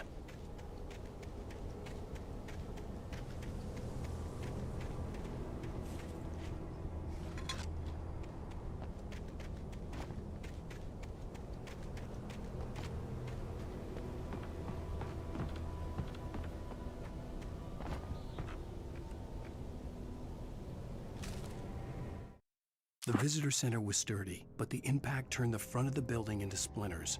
Rusty was thrown across the lobby like a rag doll and hit the far wall hard. It didn't hurt until he tried to move and saw his leg bend the wrong way, felt the broken ribs stabbing him on the inside. Rusty howled in pain and fear, suddenly afraid to die alone.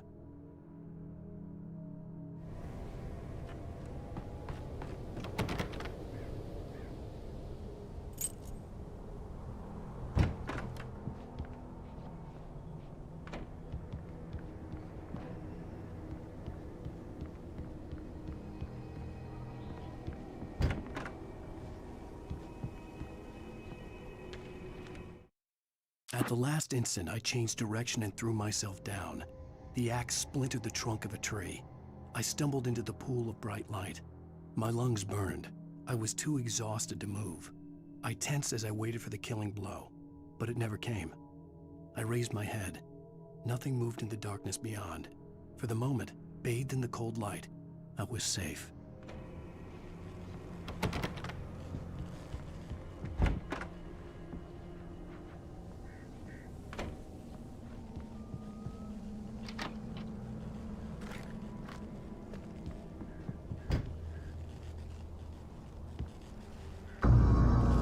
I was too late. Someone had destroyed the circuit breaker. There was no way to get the lights back on. Rusty!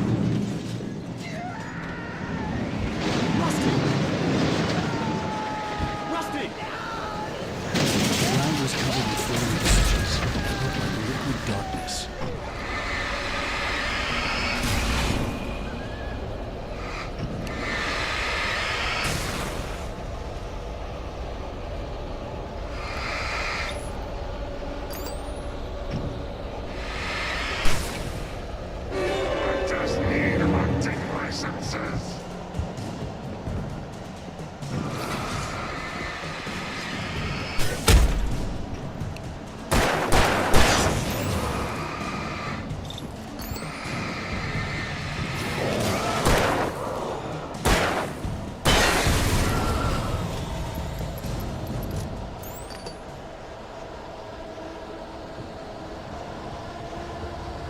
Something had torn a mammoth-sized hole in the wall.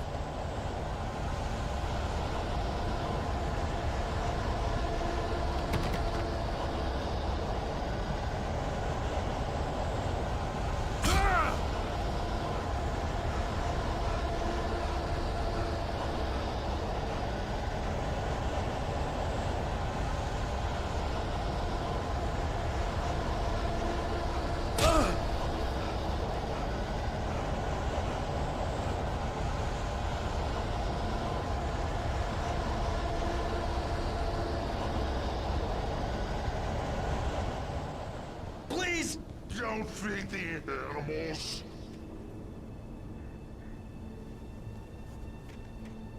Fishing is only for those prisoners who purchase a park fishing license.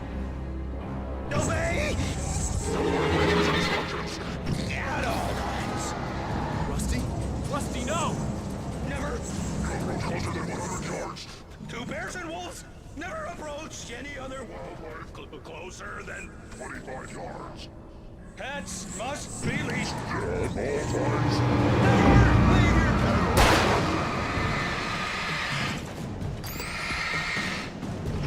It is remove any natural objects or historical artifacts from the park Rose.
What the hell was that?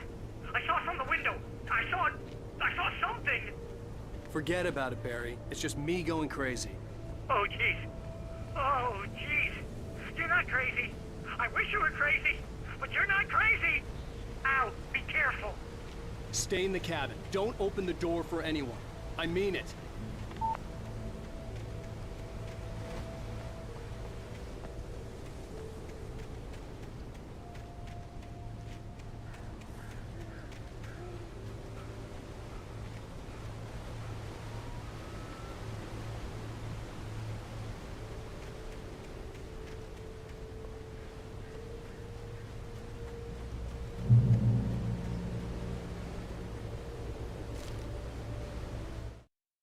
In that last instant of consciousness, Rusty thought about Rose.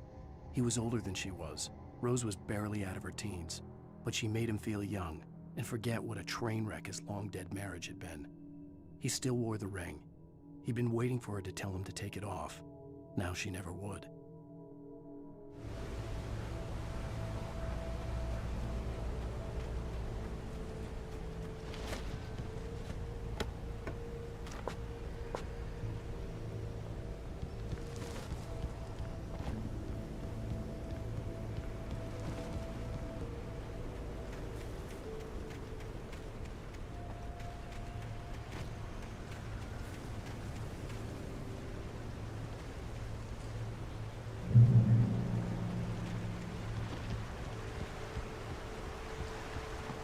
Lover's Peak was at the far end of the nature trail.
Nobody in Bright Falls seemed to know where Al was, but Rose, the waitress at the diner, had seen him. From what Barry could tell, Al pretty much fell off the face of the earth when he left the diner. Rose was just the kind of fan that Al hated, but she really tried to help. She was smart too, knew a lot about what was going on in the town, knew a lot about Al, even knew who Barry was. Barry liked her. That was no big surprise. When it came to women, Barry and Al rarely saw eye to eye.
I turned the corner, afraid of what the flashlight's beam might reveal. Suddenly, a roughly painted symbol of a torch glowed in the light. Behind it, hidden by a rock, sat a battered metal trunk. It was here for a reason, packed with supplies, batteries, flares, ammo, things you need to make it through the darkness of the night. Something left behind by someone who knew what I knew, and more.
Agent Nightingale didn't want to be in Bright Falls.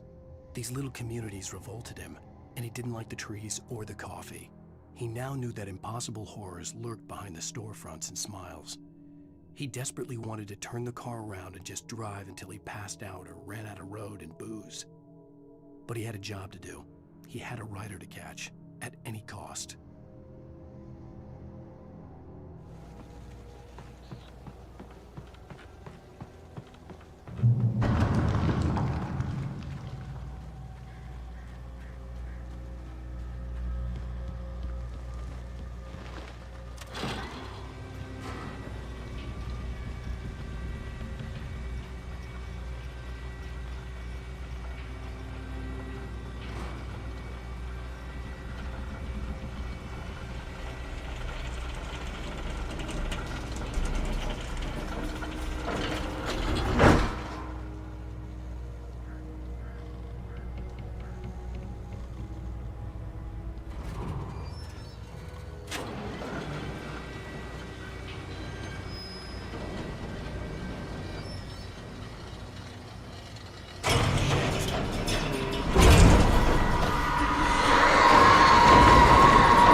Come on, we gotta get moving. More of them coming. That flashlight's kid stuff. The flares won't keep the bastards away.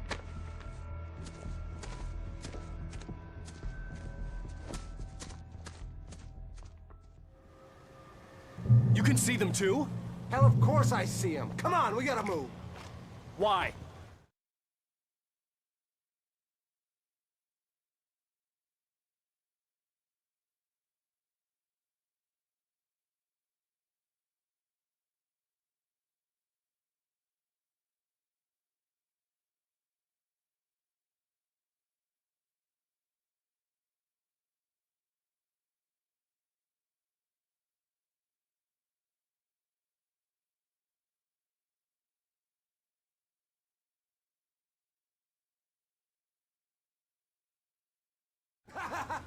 Because that's the way the story goes.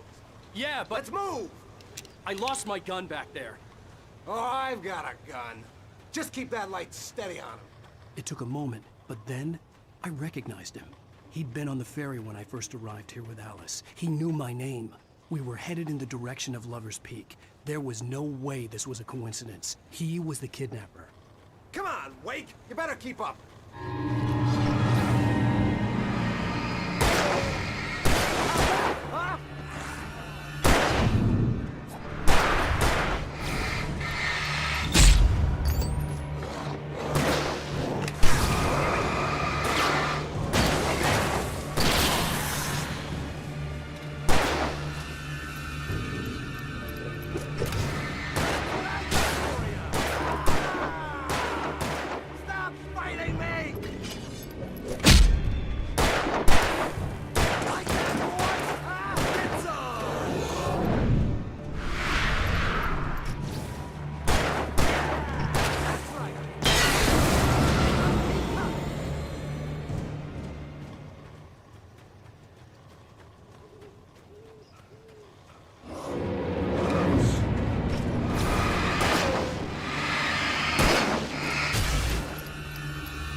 Wake. Use the flares from the emergency box to hold them off while I get these boards off. Give me the gun. Yeah, No can do, Wake. Are you kidding? Give me the gun! No time for back talk. Hold him off, damn it.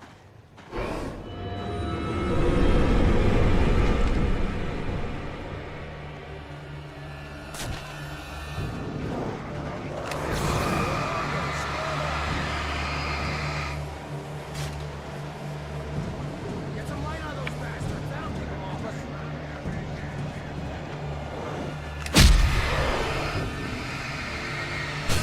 Just a little longer. I almost got it.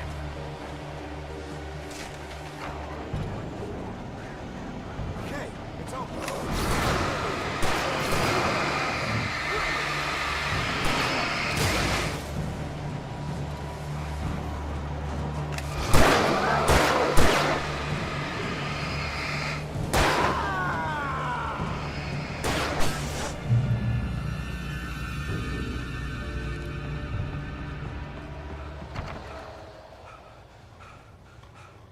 Better get ready.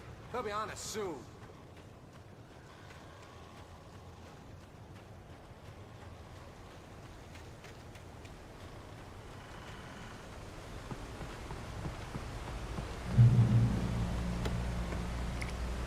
This is it, Wake. A last stand. There's more flares here. Get ready. We fight them as long as they keep coming. Give me the goddamn gun! They're coming! That's not how this goes. Get with the program, Wake.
Let's cut the act now. Where's my wife? I knew you were gonna say that. I read it all before. You're a hell of a writer. Congratulations. You're gonna bring about something glorious and terrible once we get you some proper editorial control. What the hell are you talking about? Where's Alice? I want the entire manuscript, or she's gonna suffer bad. You touch her and I'll...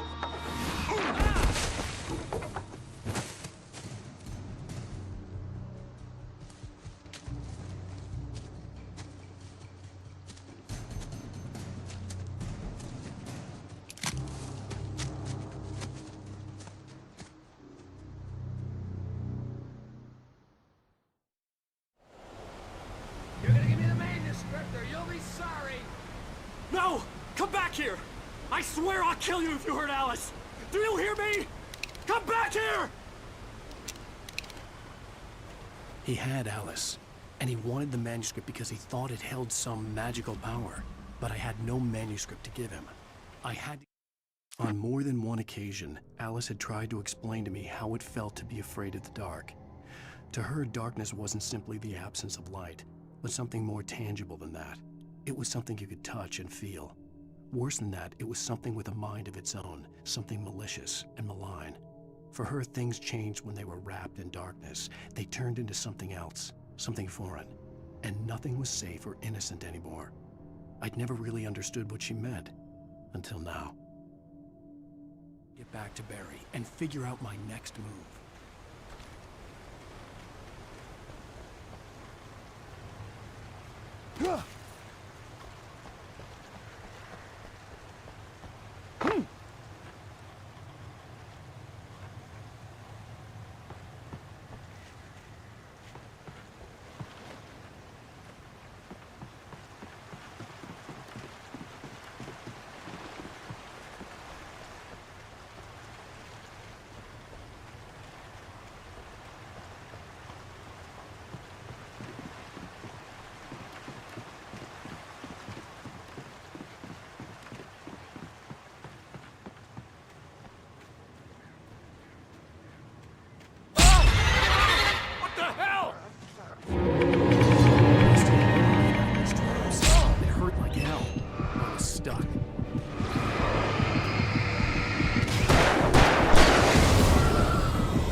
The night had been one desperate situation after another.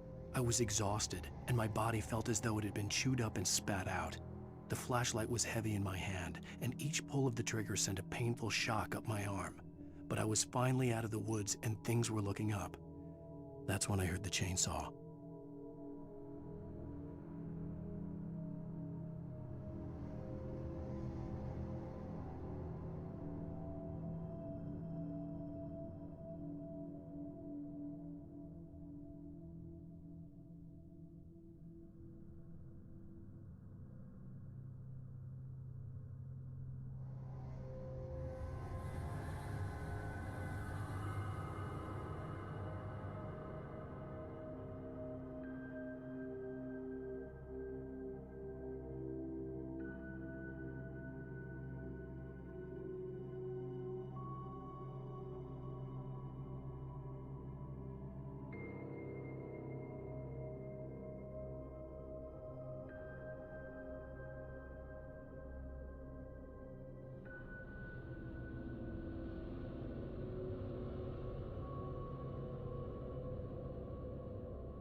I had heard the plane fall.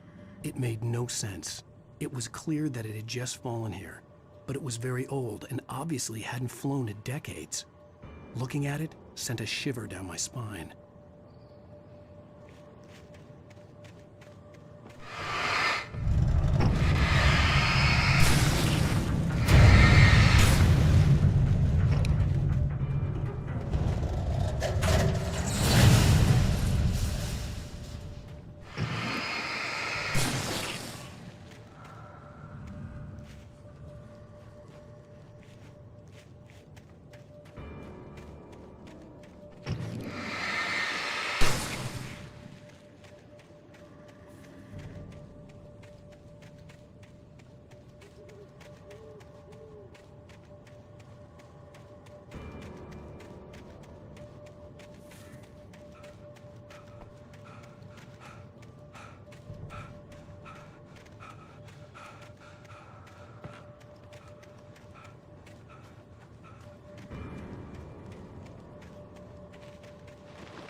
The logging site was a mess.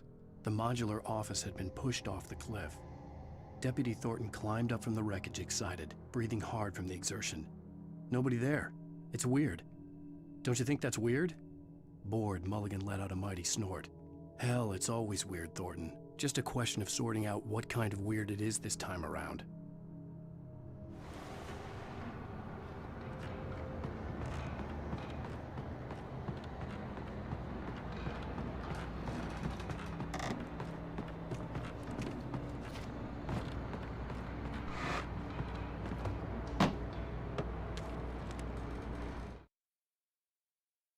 When Barry saw the darkness attack the visitor center, it made him a believer.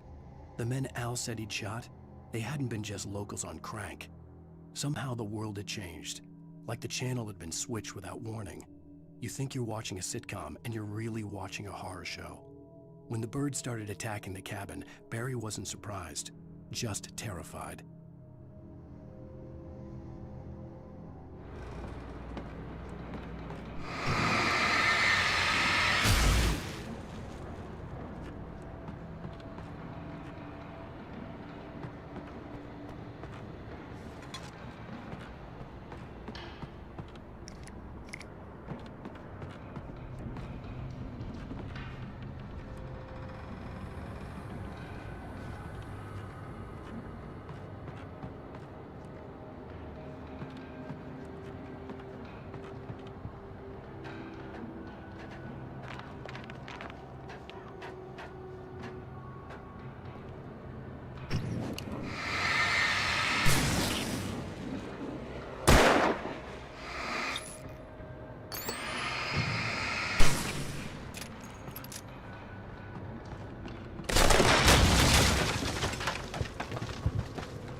Beware of Widowmakers.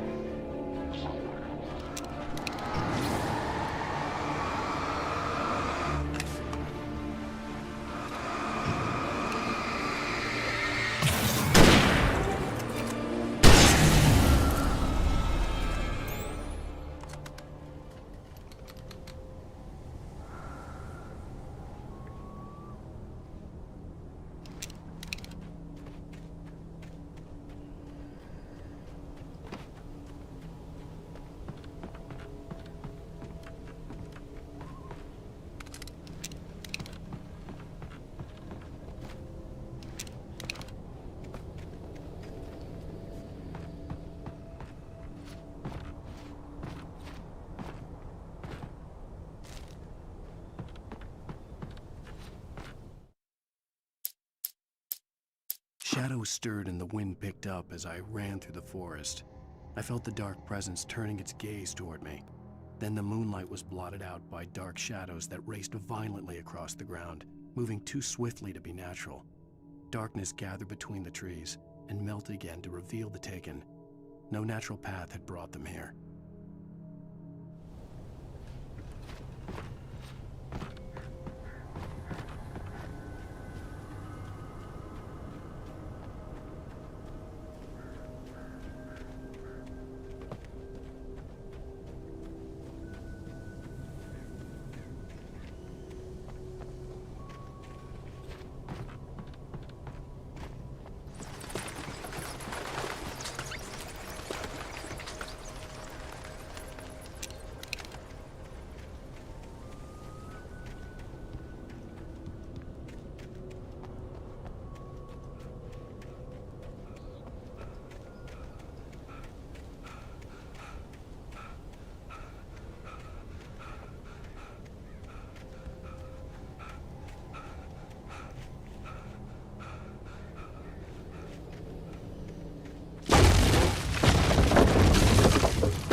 is a hazardous occupation.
Barry? Ow! The porch is covered with birds. They've got all Hitchcock on me. Stay out of sight. I'm on my way. Don't open the door. What, am I crazy? Stay hidden. I'll be there soon. Just make sure you keep the lights on.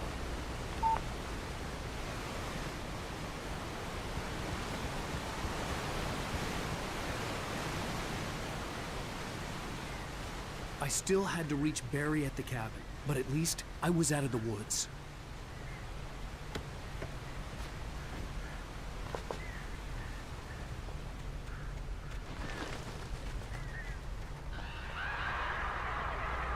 I'd have to get the car from the locked garage. It would get me back to Barry faster, and the headlights were a welcome bonus.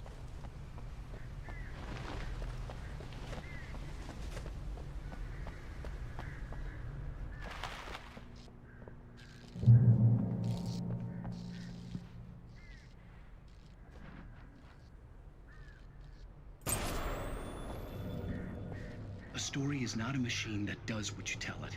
A story is a beast with a life of its own. You can create it, shape it, but as the story grows, it starts wanting things of its own. Change one thing and you set off a chain reaction of events that spreads through the whole thing. The characters have to be true to themselves. The events need to follow a logic that fits the story. A single flaw and the magic is gone. The story dies. Alice dies.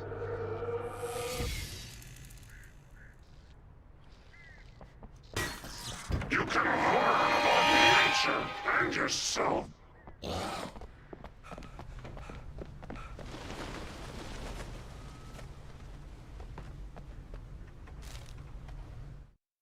The FBI agent's command froze me in place. I considered surrender. It was all falling apart anyway. I could give in, let someone else deal with it, but it felt all wrong. Call it instinct, his posture, the way he held the gun. He was no friend. Shots ringing in my ears, I leaped for the hole in the fence and stumbled into the darkness beyond.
There was no misunderstanding. Cauldron Lake was where Alice and I had stayed, but there was no cabin and no island. I was missing a week. What had happened to me? What had happened to Alice? I had to get her back. I couldn't face life without her.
The flare gun was probably the best weapon I could imagine against the dark things I was facing.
It was the kidnapper.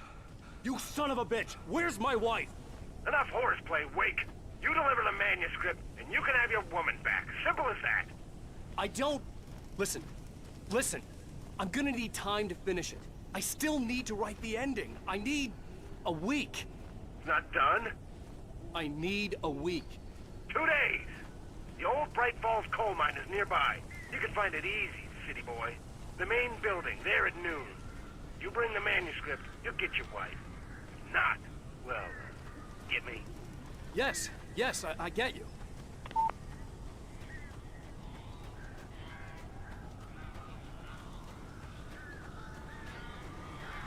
Barry had talked about birds over the phone.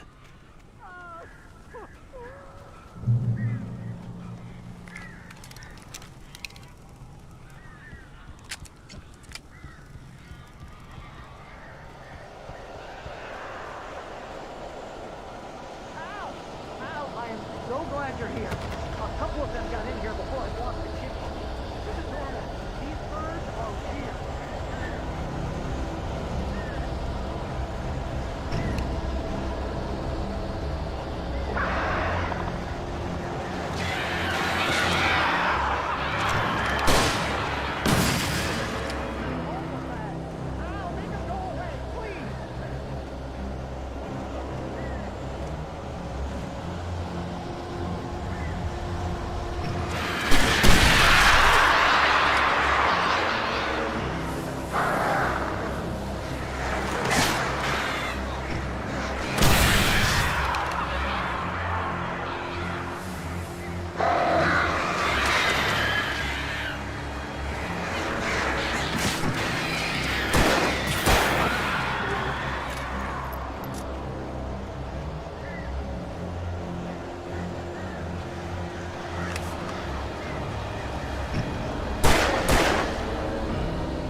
I'm sorry for thinking you were having a psychotic episode, man.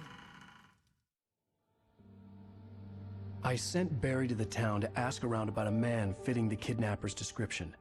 He'd go through the archives of the local paper. Perhaps he could learn something. Anything about the island and the cabin that had disappeared. The man wanted a manuscript. I had to try to write him one to get Alice back.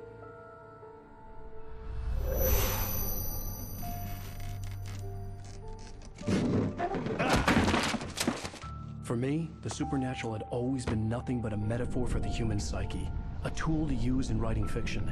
Now, it was happening for real, and I couldn't put a single word on paper.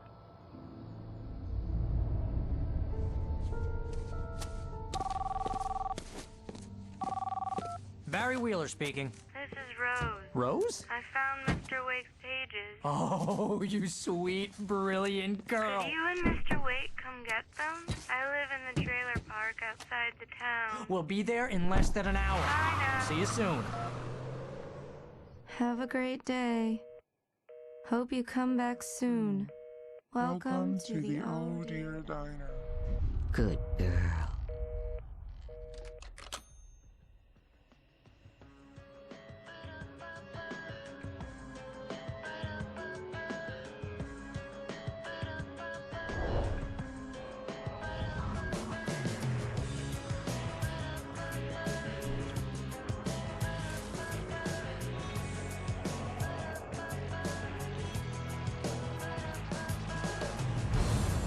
Come here. Pretty please, can you tell me where I am? You, won't you say something? I need Previously on Alan Wake, Alice has been kidnapped. Alan, please help me. Alice? You'll do exactly what I say if you ever want to see your wife again. I can't tell anyone except my agent Barry. Damn it, Barry, they'll kill her. You're my best friend, and I'm worried that you're not right in the head. The ransom is a manuscript I supposedly wrote that's coming true before my eyes. It happened just the way it was on that page. So dark. I have found only a few scattered pages. I want the entire manuscript. The deadline is in 2 days. I found Mr. Wake's pages. Good girl. How the hell did she get her hands on the manuscript anyway? I don't know. She's resourceful. I told you you were too hard on her. Listen, I found out all sorts of interesting stuff while I was digging around. Yeah. Mr. Wake, it's Sheriff Breaker. We have an FBI agent here, Agent Nightingale. FBI? He's anxious to see you. You'd better come to the station. Okay, I'll be right over, Sheriff. Let's make this quick, huh? Help you folks? Name's Randolph. I'm the manager. We're looking for Rose. Works as a waitress down at the diner. Rose, sure. Nice girl. Who wants to know? I'm Alan Wake. The writer, huh? I heard on the radio you were visiting. Well, I'll show you her trailer. That Rose, she's a nice girl. Always pays her rent on time. As I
saying, Al. I found all sorts of weird stuff from the local newspaper's archives. This place is crazy. Disappearances, mysterious deaths, urban legends come true, and get this, most of this stuff takes place around Cauldron Lake. Well, you ain't wrong, mister. The Indians thought the lake was a doorway to the underworld. I'm the God-fearing type myself. I don't hold with that sort of thing. Yeah, okay. Anyway, there was an island there owned by a guy called Thomas Zane. Now, some of the articles I found about him make him out to be a famous writer, but I ran a bunch of searches, couldn't find a single thing he wrote. Zane was heavily into diving, so much so that the place came to be called Diver's Isle.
But the volcano under the lake erupted in 1970, and Zane went down with the island.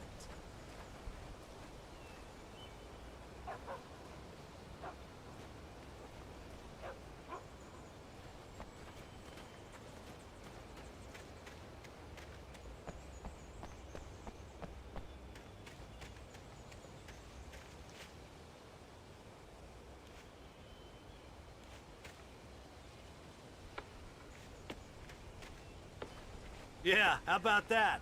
It was there in the morning, as if it had fallen from the sky. But it would take a tornado to lift something like that. We're damn lucky it didn't crush any of the trailers.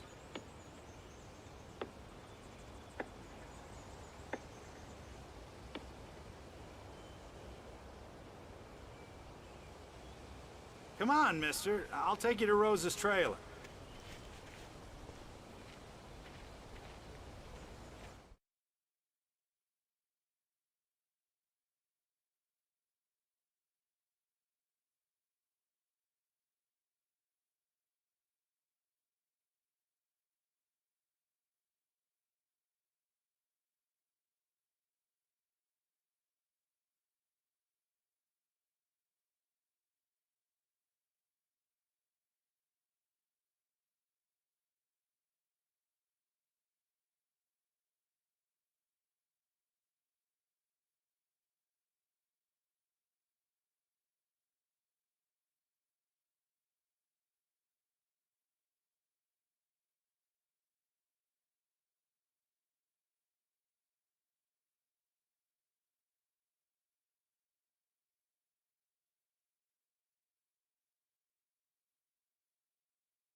It gets better.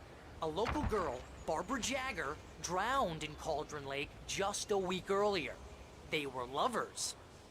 Sure, Jagger's a local spook story. The Scratching Hag comes for you in the dark. Childish stuff like that.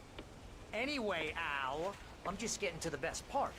All of the articles about this stuff were written by Cynthia Weaver.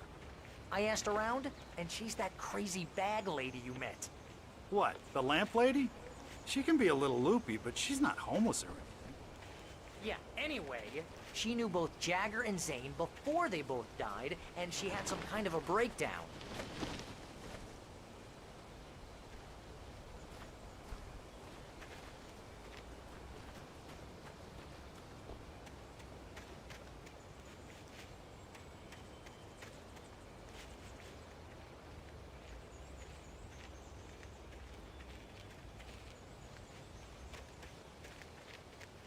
Well, mister, this here's Rose's trailer. You mind me asking what you want with her? We're just here to talk to her, pal.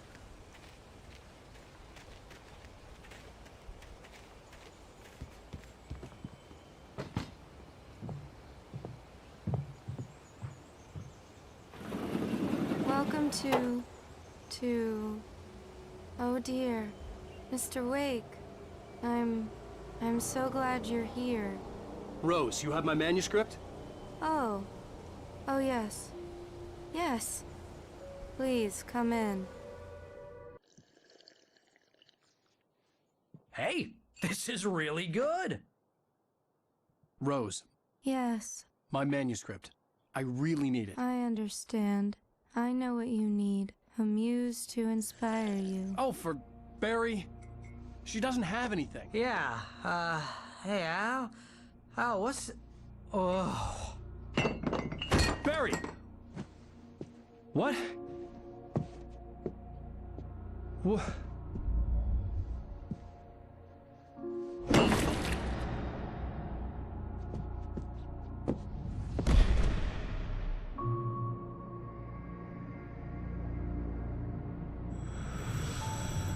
It's coming for you, hiding in my barber's skin. I'm too weak to stop it. You must turn the lights on. I promised I'd come visit you and your lovely wife. You must finish what you started. I insist. You must turn the lights on. Turn the light on. Back to work, boy.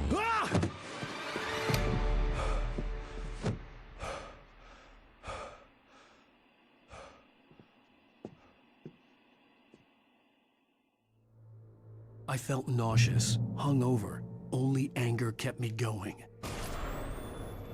I can't tell reality from dream anymore, but it seems I have an imaginary editor to help me.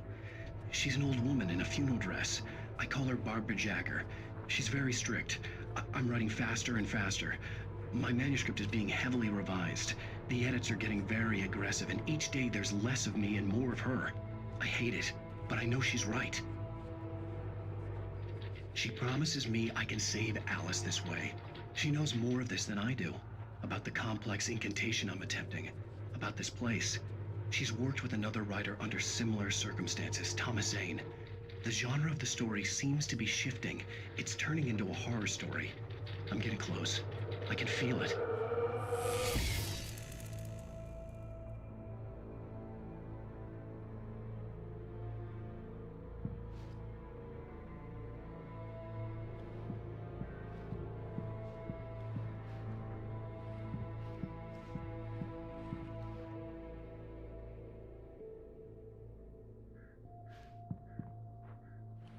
Rose took a day from me. I had less than 12 hours left to meet the kidnapper. All I could do was get Barry into the car, work something out once I got on the road. Welcome to the Oh Dear Diner. What can I get you today? Coffee? I couldn't work up much hate for Rose. Something had used her to get to me and left its mark. First refill is free. Milk and sugar on the counter there. Would you like to hear today's specials? Thank you. A nice day. Come back soon.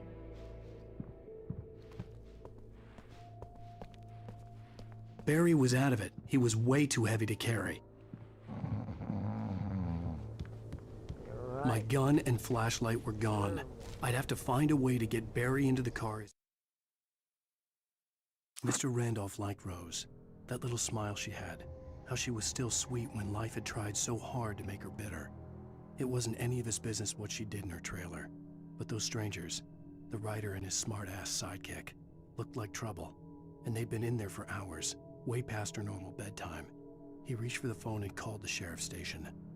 Quickly as possible, there was no time to waste.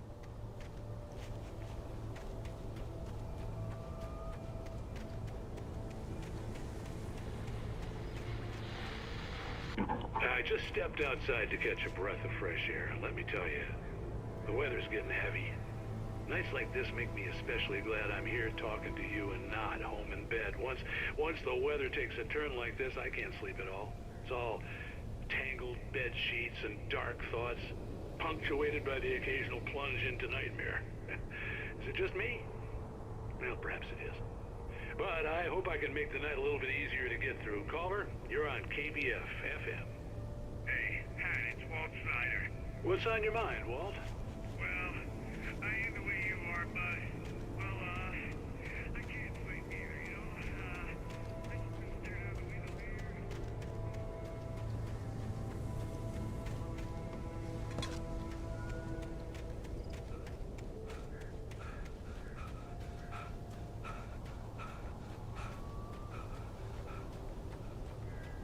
Oh, you're gonna get it now.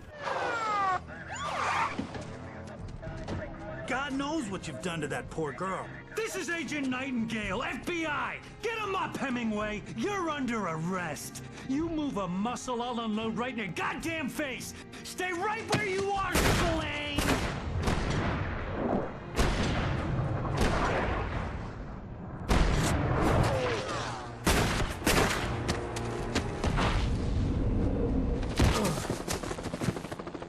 What are? I'm standing right here, you goddamn maniac!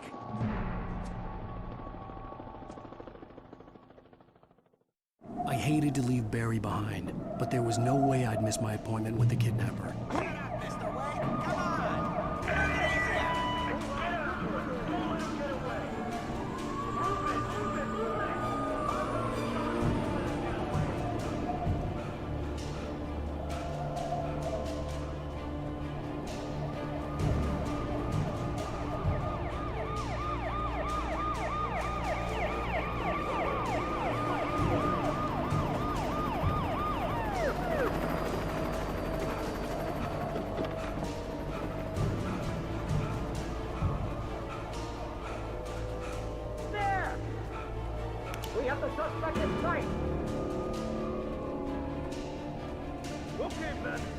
Maxfield. He's gonna try to make it through here. This way! Oh, damn. Stand out!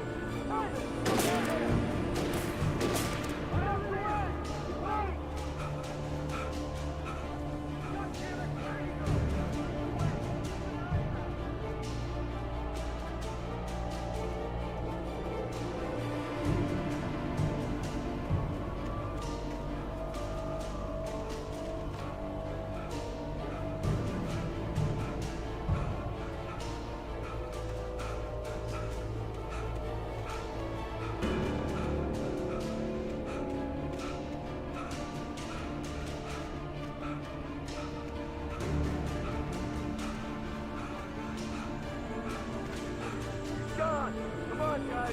We need to head him off.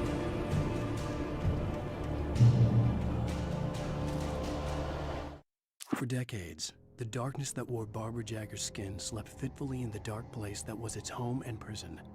It was hungry and in pain. It dreamed of its nights of glory when the poet's writing had called it from the depths and given it a brief, terrible taste of power and freedom. The rock stars had stirred it from the deep sleep the poet had sunk it back to in the end. When it sensed the writer on the ferry, it opened its eyes.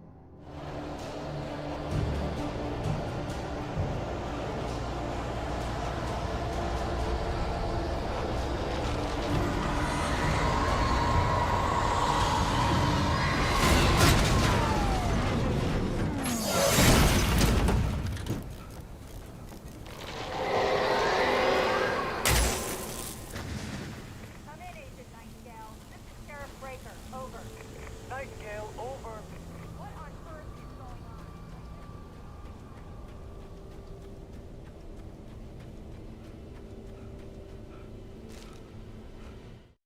on? Rose didn't know how the strange old lady got in her trailer, and she looked wrong somehow.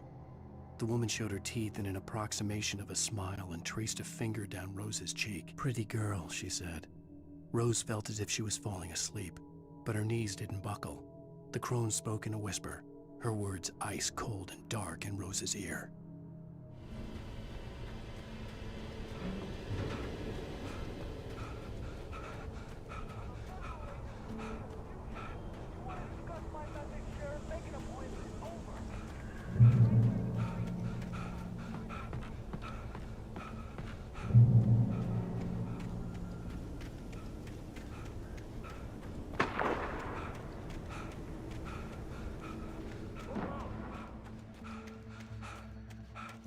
Search the area.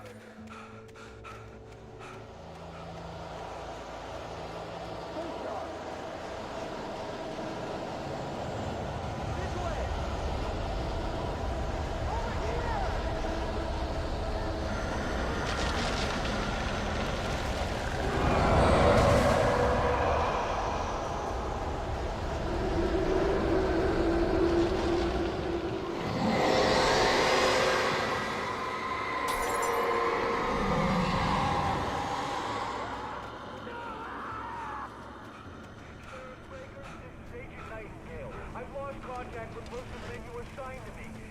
This horror was everywhere I went, circling me. The cops didn't stand a chance. They were after a writer, not a monster.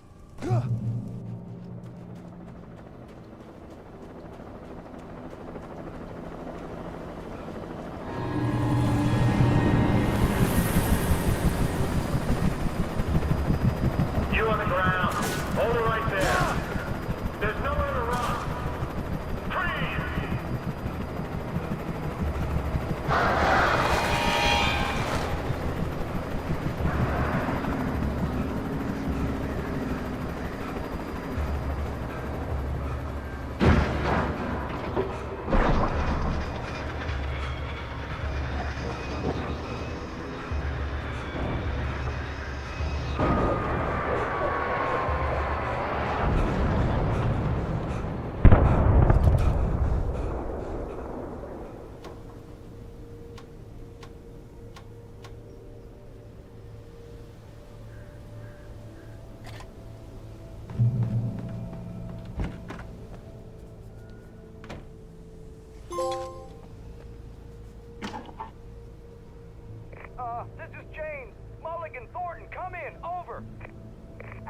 Thornton here.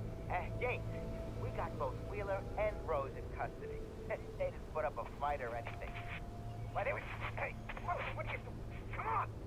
Sit down and give me that. Jane, Mulligan here. Over.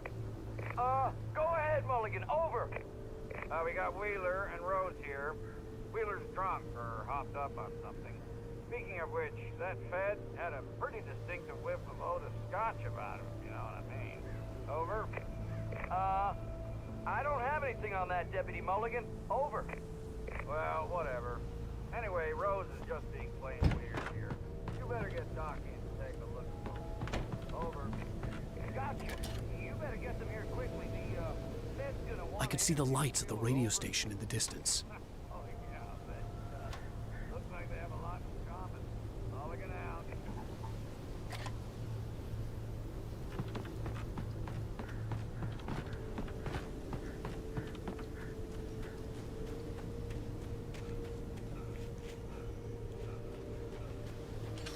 I imagined that the broadcast tower in the distance was part of the local radio station. Maine seemed like a decent guy. Perhaps he could give me directions to the coal mine.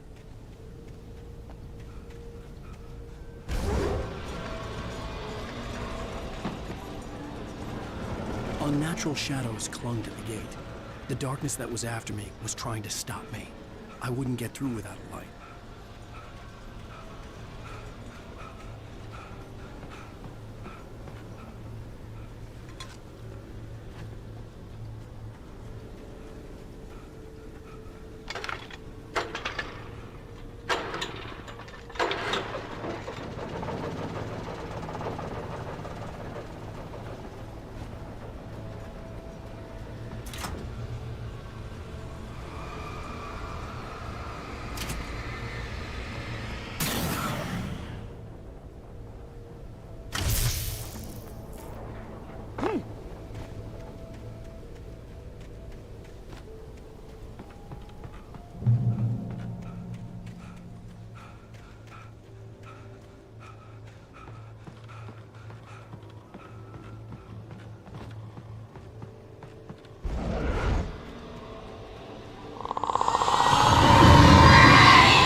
It took me a moment to recognize the flashbang grenades.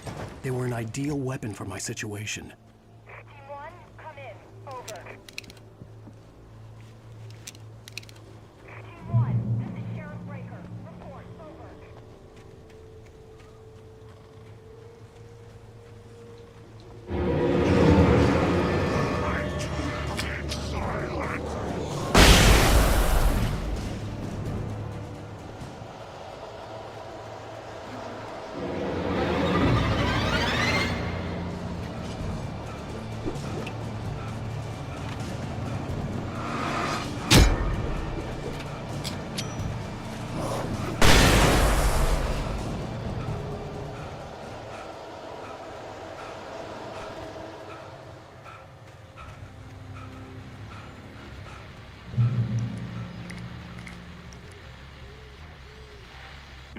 And here's another call.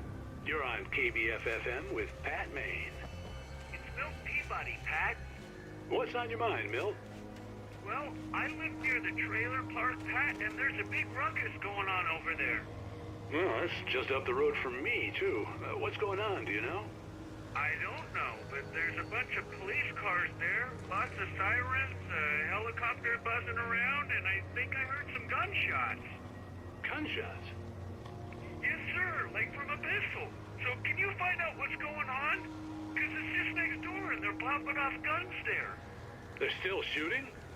No, it was maybe 10, 15 minutes ago. It sounds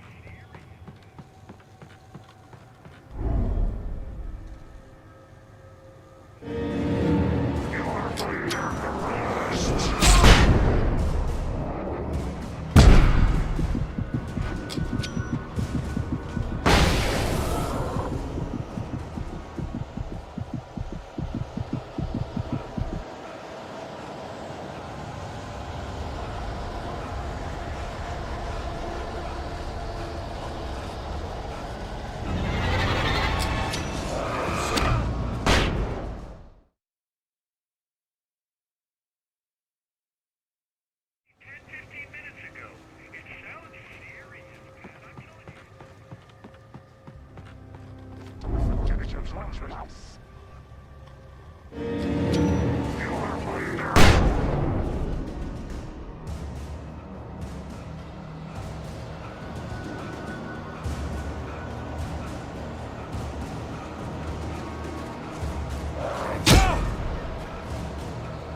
I hope Maine could lend me a car to get to the coal mine.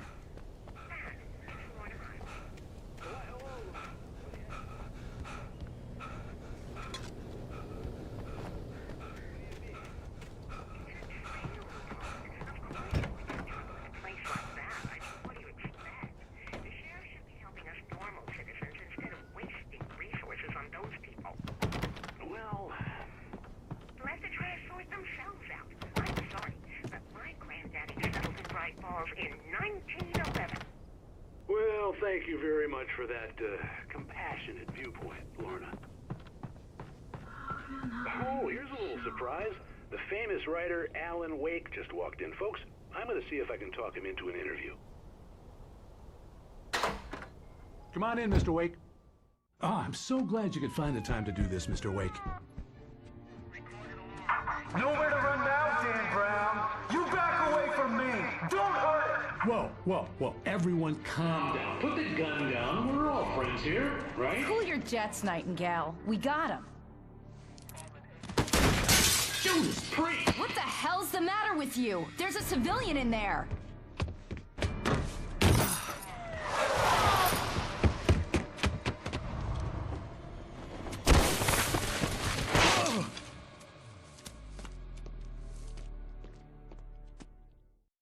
I'll get you yet, even if it kills me, you hear me?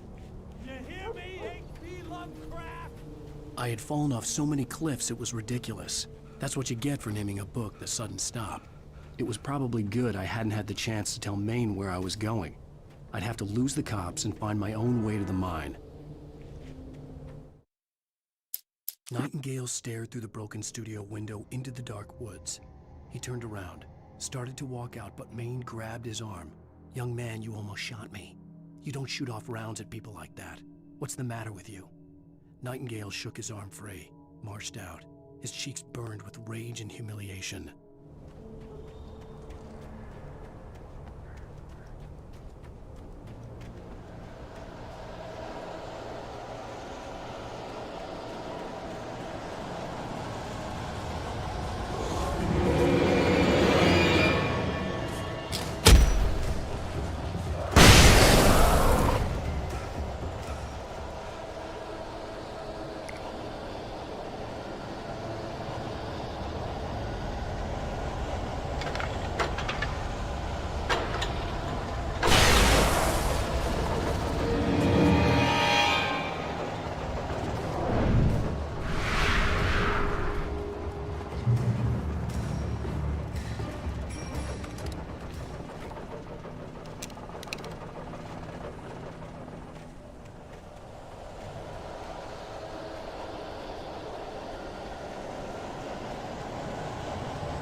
was no sensible reason for the power company work lights to be here.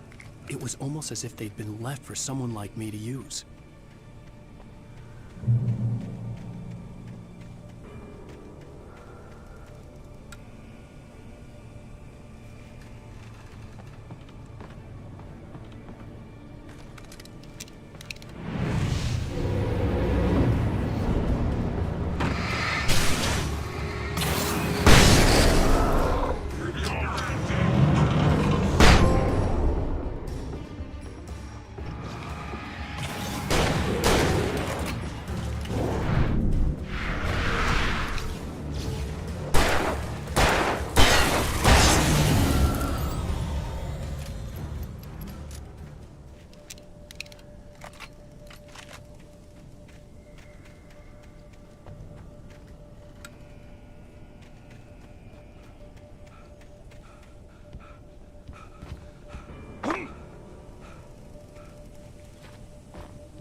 Sarah trusted her gut, and her gut said Agent Nightingale was an asshole.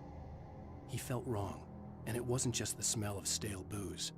It was in the way he flashed his badge, pulled rank, the look in his eyes when he wanted answers. Where was Alan Wake? What was this about an accident? Where was his wife? And most importantly, why did she let Wake go? He wouldn't answer her questions. Federal business was all he'd say.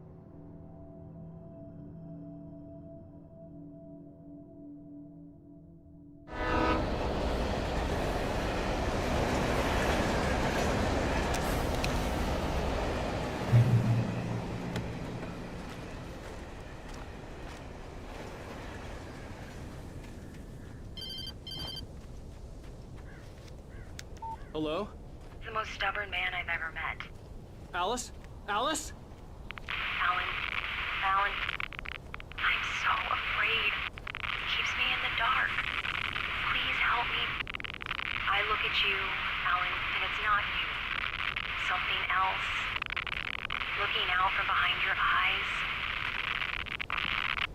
Alice, I'm here. I'm so alone here. It's all gonna go to hell. You need to be careful. Cooperate. The connection had been terrible, but that wasn't the only thing that hadn't been right with the call. She sounded wrong somehow, but she had called me. The pipe wrenched itself loose from the bridge's steel framework. Wrapped in darkness, it floated in midair, twitching. For a moment, I didn't understand what I was looking at. The heavy object lurched at me with impossible force. I threw myself out of the way, but just barely. When I turned my flashlight on it, it shook in a dark rage before it flew at me again.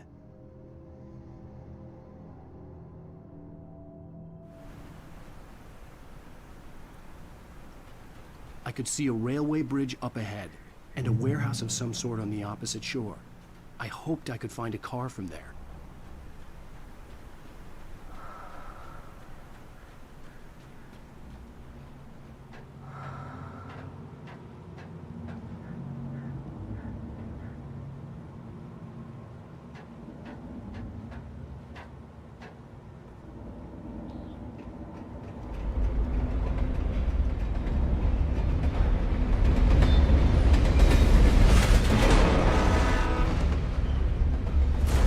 That was pursuing me was growing stronger, and it was taking over everything in its path.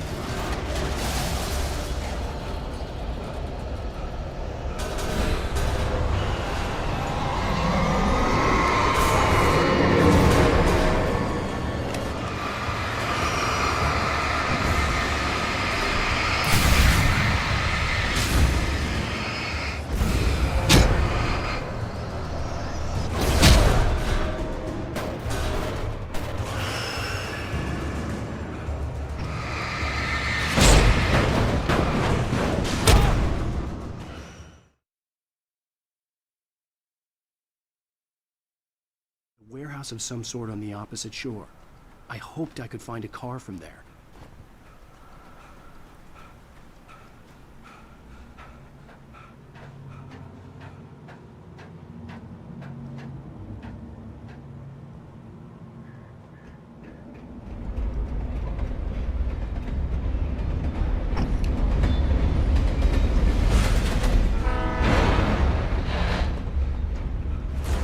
That was pursuing me was growing stronger, and it was taking over everything in its path.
Slammed the door shut right in his smug face.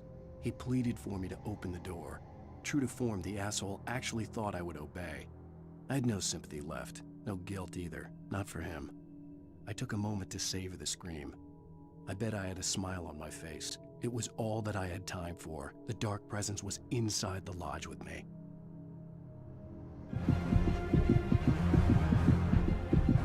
As a teenager, just starting to get interested in writing, Stephen King had been a source of inspiration to me.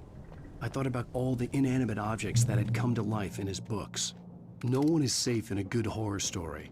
Certainly not the protagonist. That's what makes them fun. This was anything but.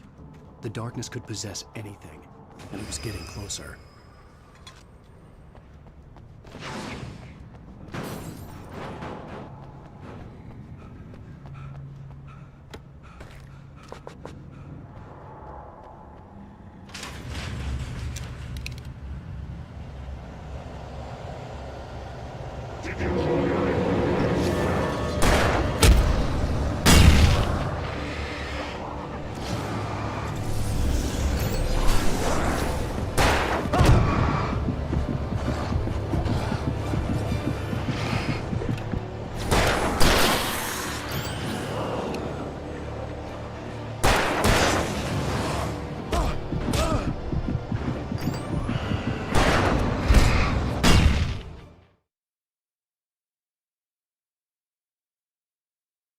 That had come to life in his books. No one is safe in a good horror story. Certainly not the protagonist. That's what makes them fun. This was anything but. The darkness could possess anything, and it was getting closer.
existence for granted, unaware that they are merely a thin veneer of desperate self-delusion, covering a vast cosmos of madness and horror. All too often, the stars are right. In Night Springs. Tonight's episode, A Family Occasion. Journalist Alvin Derleth's trip to study the local customs of an insular community in Night Springs has been less than successful. Until tonight. Well, I'm glad you changed your minds about this. Ancient customs, local mythology. My editor loves this kind of stuff. Well, Mr. Derleth, we don't want to feel like we're on exhibition, but you have demonstrated the seriousness of your intent. Oh, I am serious. Really, just do your thing. I'll stay out of your way and observe. Actually, I thought you could assist us. I'm afraid we are a man short. It would provide you with an intimate perspective. Could I really? Of course, Mr. Derleth. Well, I guess that's the least I... What would I have to do? Oh, here. Let me show you with a kiss.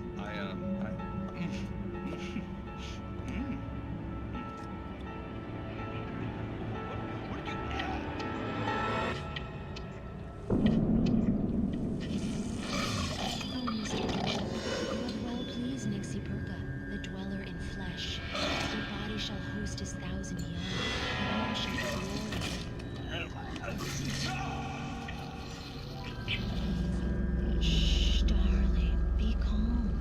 Shh. Alvin Derleth learned a harsh lesson. If you go looking for mythology, it may come looking for you. And such quests always bear fruit. Night Springs.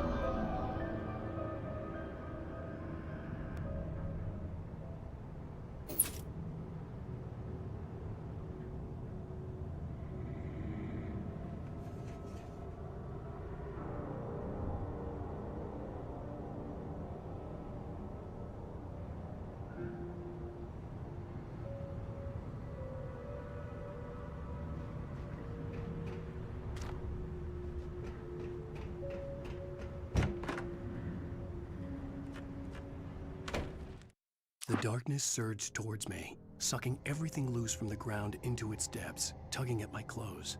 I saw the flare the kidnapper had dropped and threw myself towards it just as I felt my feet leave the ground. The darkness embraced me with the force of a tornado. Somehow I managed to light the flare. The darkness roared and cast me away. I fell toward the dark waters of the lake far below.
I had never been this glad to see the sunrise.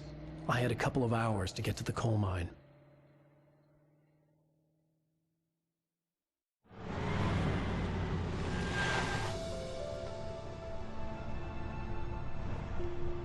The coal mine wasn't far now.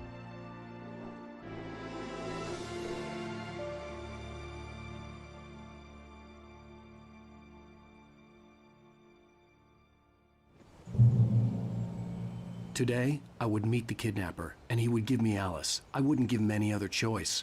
A drowning man will clutch at a straw.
This is Pat Main, and you're listening to KBF-FM. Folks, I want to apologize for kind of abandoning you to that looping music track last night, but I was detained.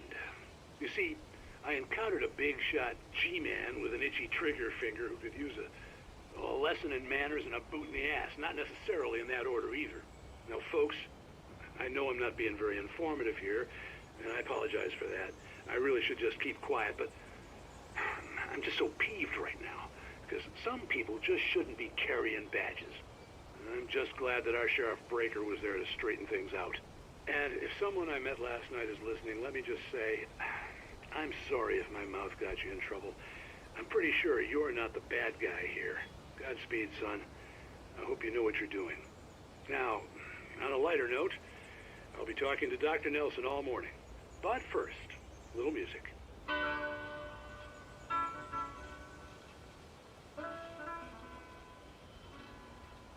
Nobody cares about me.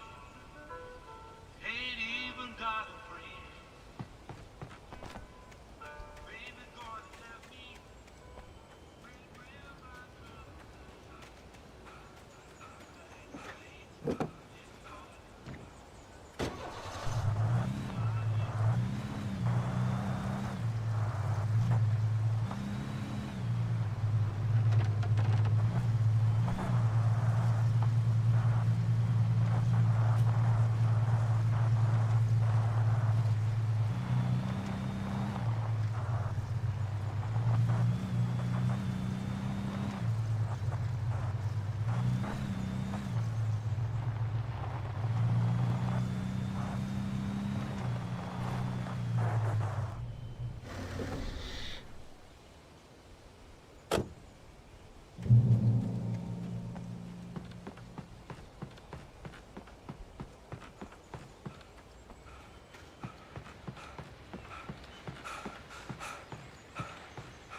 Welcome back to KBF FM.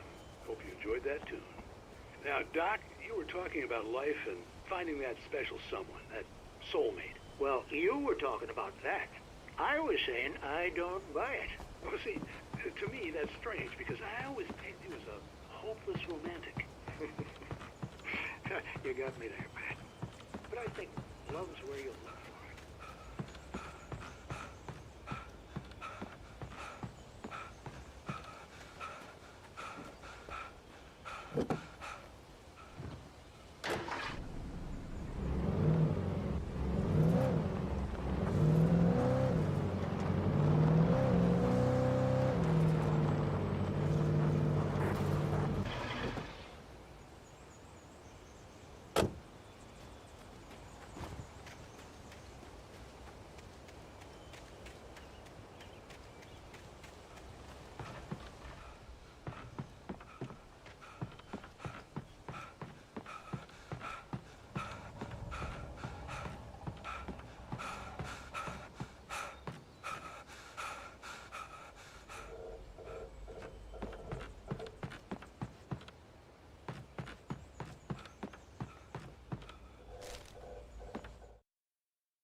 For Mott, spying on the writer on the ferry had been a disappointment.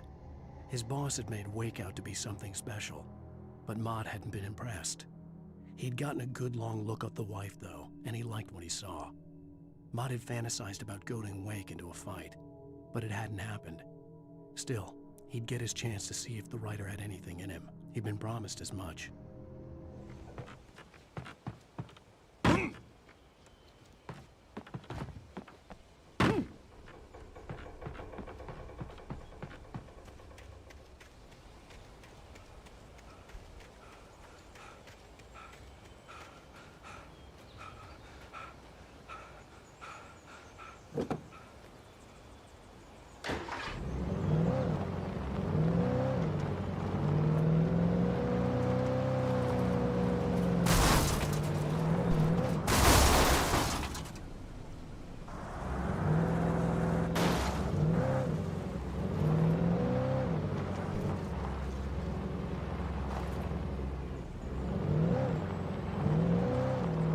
I was early. I was supposed to meet the kidnapper at noon in the main building. The coal mine was quiet. It was a museum now.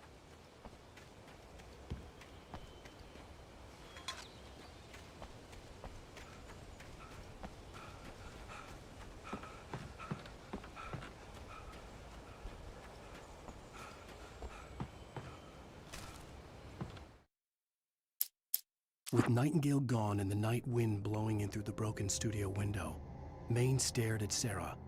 The sheriff looked away. Maine's voice shook with barely controlled anger. That boy's doing more drinking than thinking. I hope you know what you're doing, Sarah. He's got a sickness in his eyes. You take my word for it. He wants Wake for a reason, and it's not for anything good.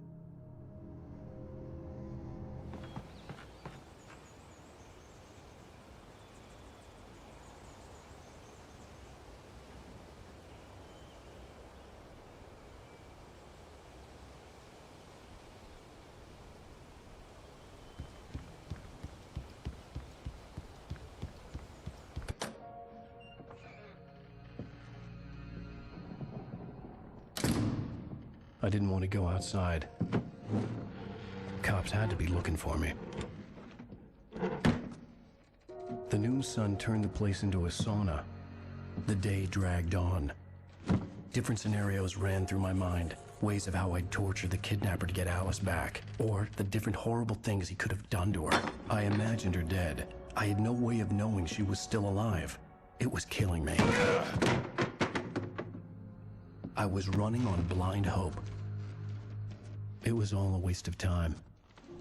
The bastard never showed up.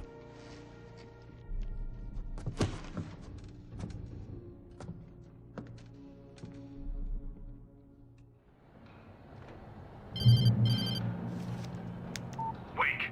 Where the hell are you? Change of plans. You know where Mirror Peak is? It's a big mountain north of where you are. You follow the path from the mine, you can't miss it. There's a lookout point there. I'll be waiting. I'm through being jerked around by you. You want to see your wife alive? Because if you do, you better watch what you say to me. Do we understand each other? I want to talk to Alice. Yeah, and I want the manuscript. Don't keep me waiting, Wake. Hello? Hello? Ah! I'm gonna kill him!